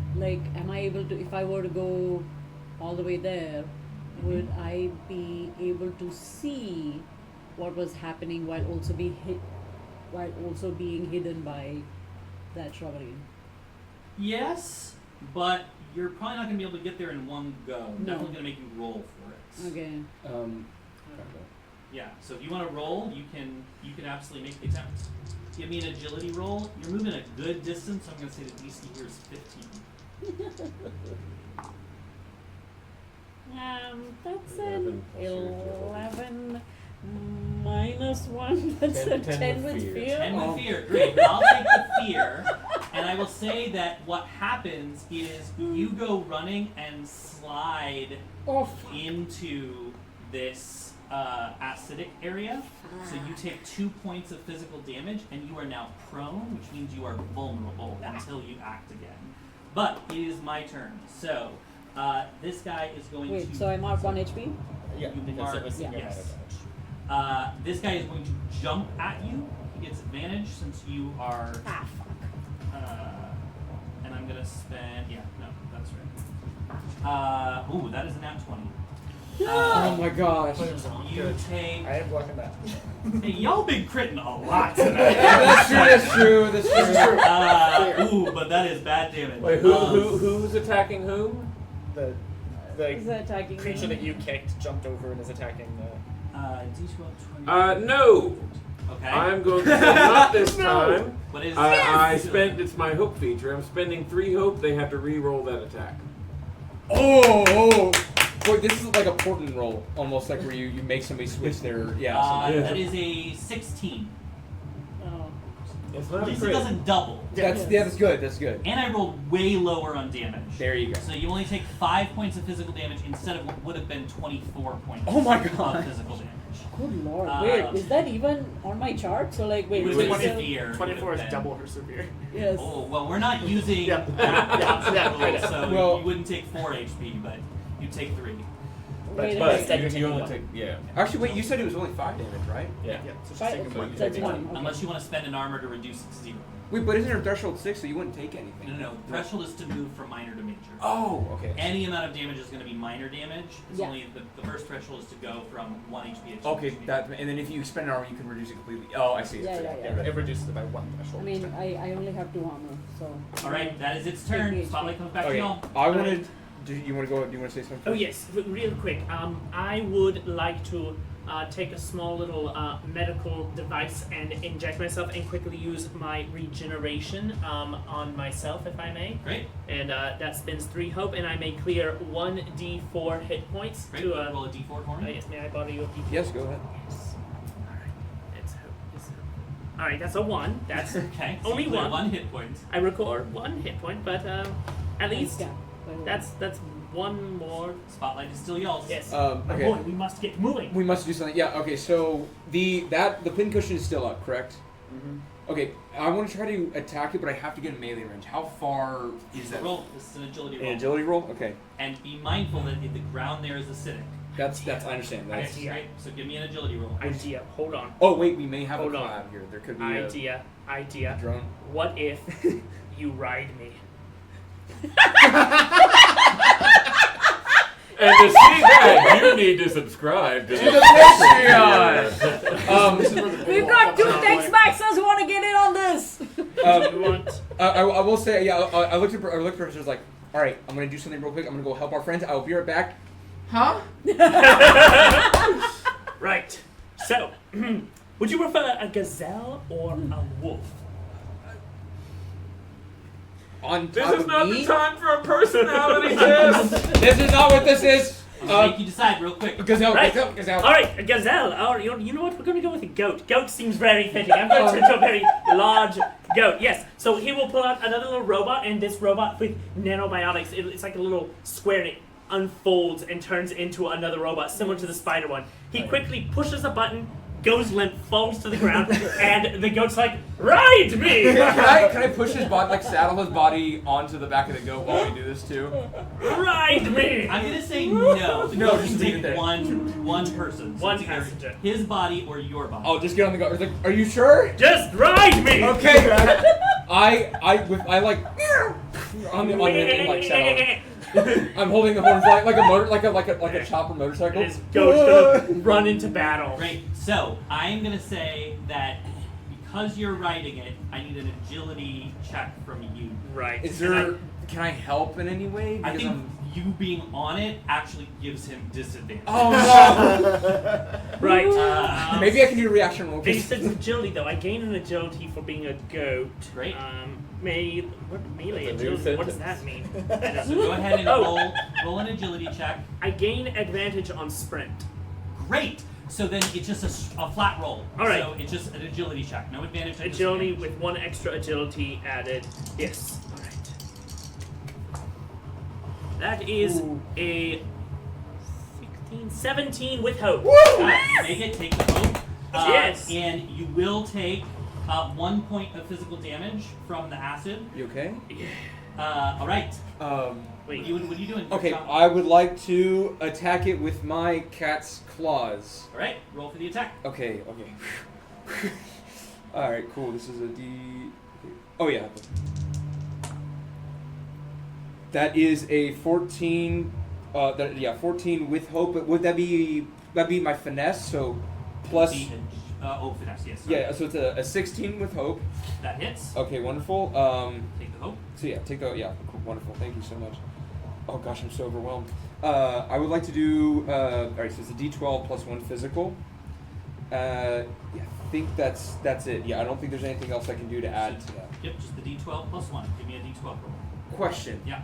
Because I'm near an ally, does that apply to sneak attack or is that something Yes. else? Okay, wonderful. So that would be. Add a number of d6 equal to your tier. Add a d6. So d12, d6 plus 1. 12d6 plus 1. Okay, wonderful. Oh man, that's terrible.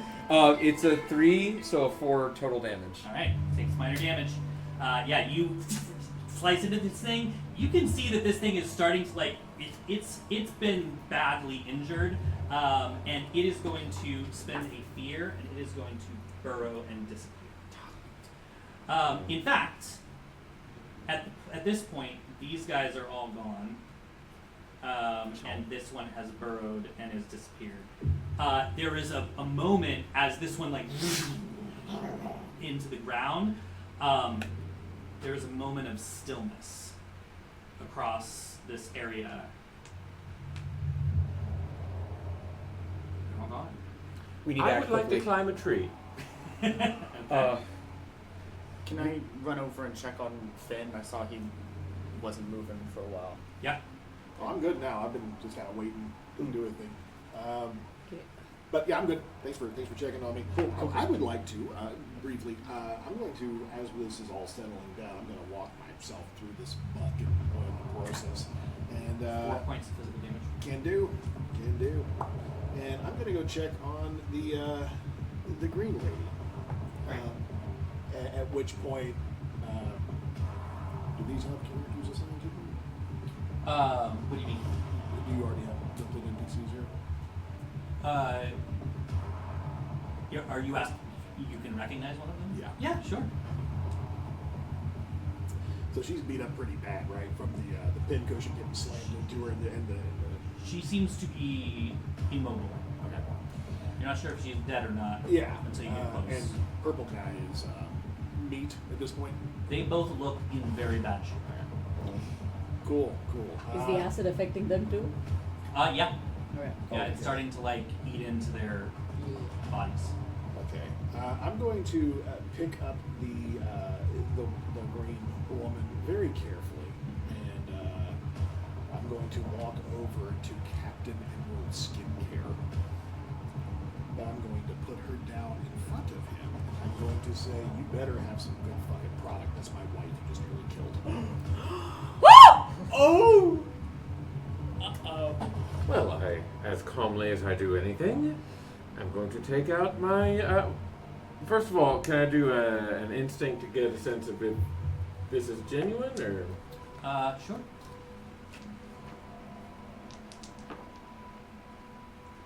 Uh, 8. You can't tell. Oh, it's genuine. I'm going to give her my health potion then, so that'll be a D4. You got another one? Nope. Fine. Do I- I That is also 1. It has no effect.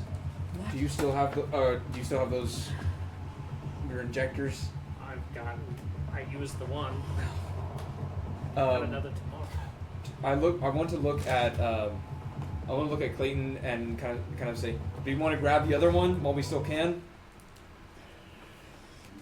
I can check on them and see if they're worth pulling out. All right. Could you get us out of the acid, please, Professor? Of course. All right. So you're going to the other I want to do Technomaxer? some. Is there some kind of like medicine check that I can do to? Take 3 points of damage for moving in the acid. Although I imagine you're still in It says until the scene ends. Trying to figure out the who scene it is is. still happening. Okay.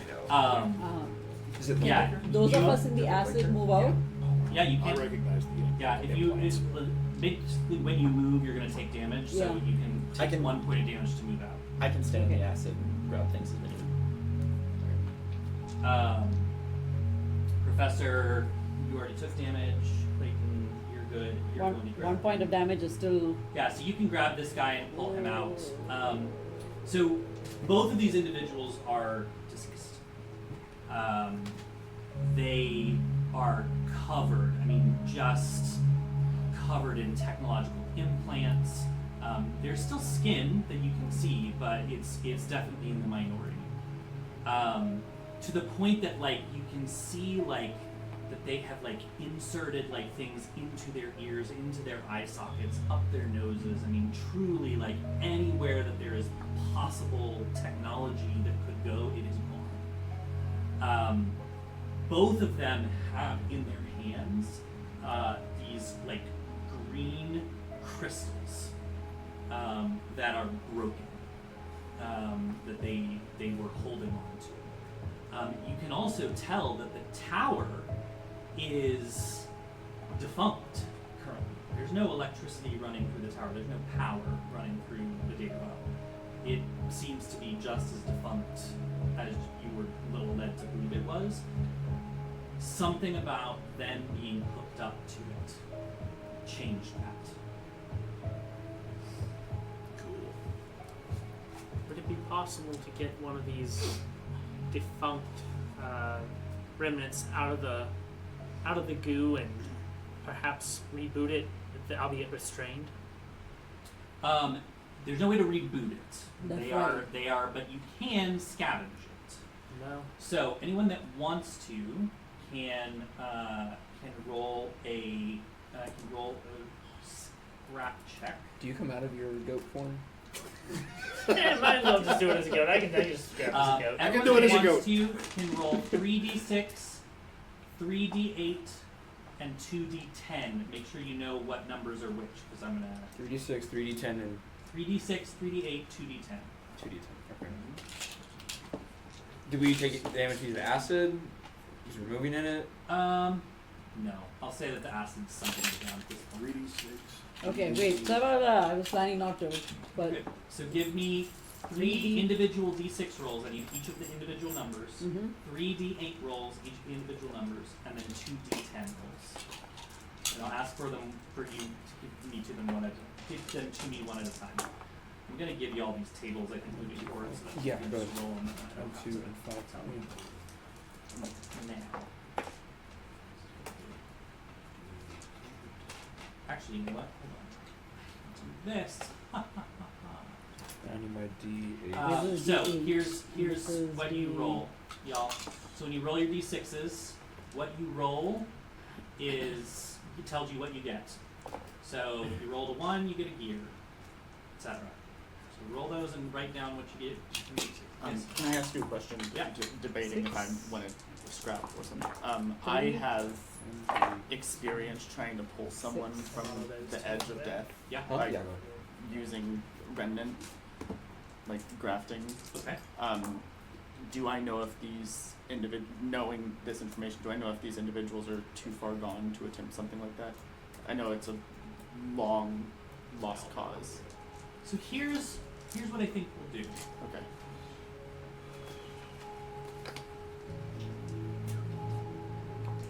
How much hope and stress do you have to eliminate? I have Wait. 2 stress. I have 4 Sorry. remaining, and That's- 8. This is 3. 10. And then how much hope do you have? I have 3 left. I mean, another one should have worked just fine. I'm willing to No, let it's you a try percentage this. die. But it's still Cost 10. both of you all of your hope. Okay, doke. Cost you 6 hope Fair between the two of you. Although I think I think this is still going to be very challenging. of course, yeah. But I mean, you can What is? I will let you decide whether this is a knowledge, instinct, or finesse roll. DC.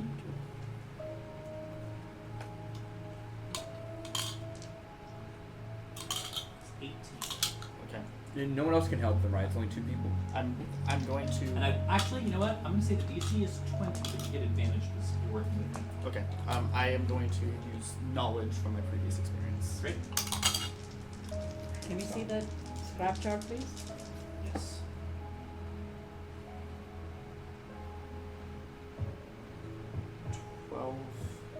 Plus 3. Let me see. 12.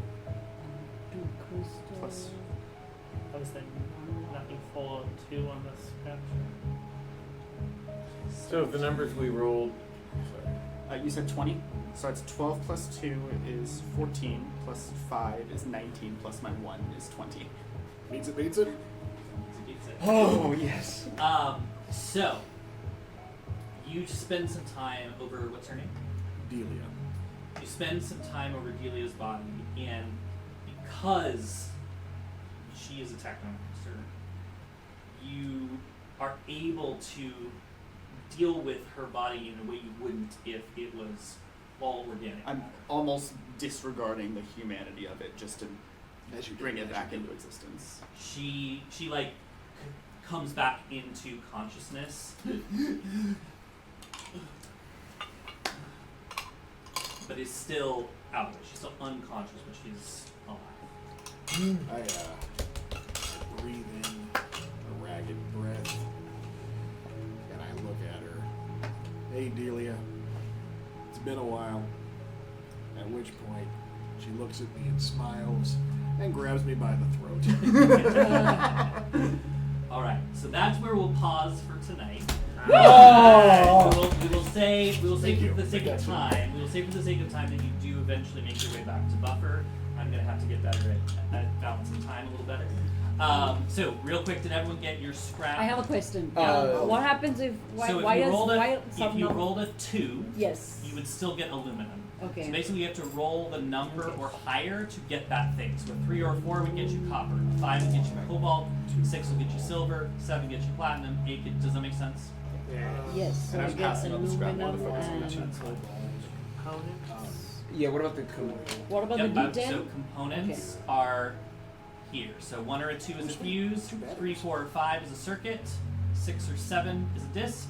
And then 8 is a relay. 9 is a capacitor. And 10 is a battery. I got a 5 on the components. So you would get a circuit. So hold on a Circuit, second. gotcha. 2 and an 8. Fuse and a relay. 2 batteries. Say circuit, you said? Okay. And Luke, I don't want to take, because it's a collaborative Yeah. thing. I'm using the remnants that were on the ground, the biter and Yeah. the stinger. It's literally pieces of the, like arms, legs, Yeah. reattaching things. So it's I don't want to say like, oh, she's a head grafted onto it. You know what I mean? No, I got you. So She's it's- not a head on a stick. It's Yeah, fine. exactly. But just pieces, and Yeah. you're welcome to Much flavor that appreciated. however you want. Much appreciated. Oh gosh, I'm so glad for you. All It worked out so good. Well, thank you all very much for joining us for the first expedition of the Null Frontier as we get this going. And we are going to pause here and film a real quick tea time. So check us out on Patreon if you'd like to see that. Thank y'all.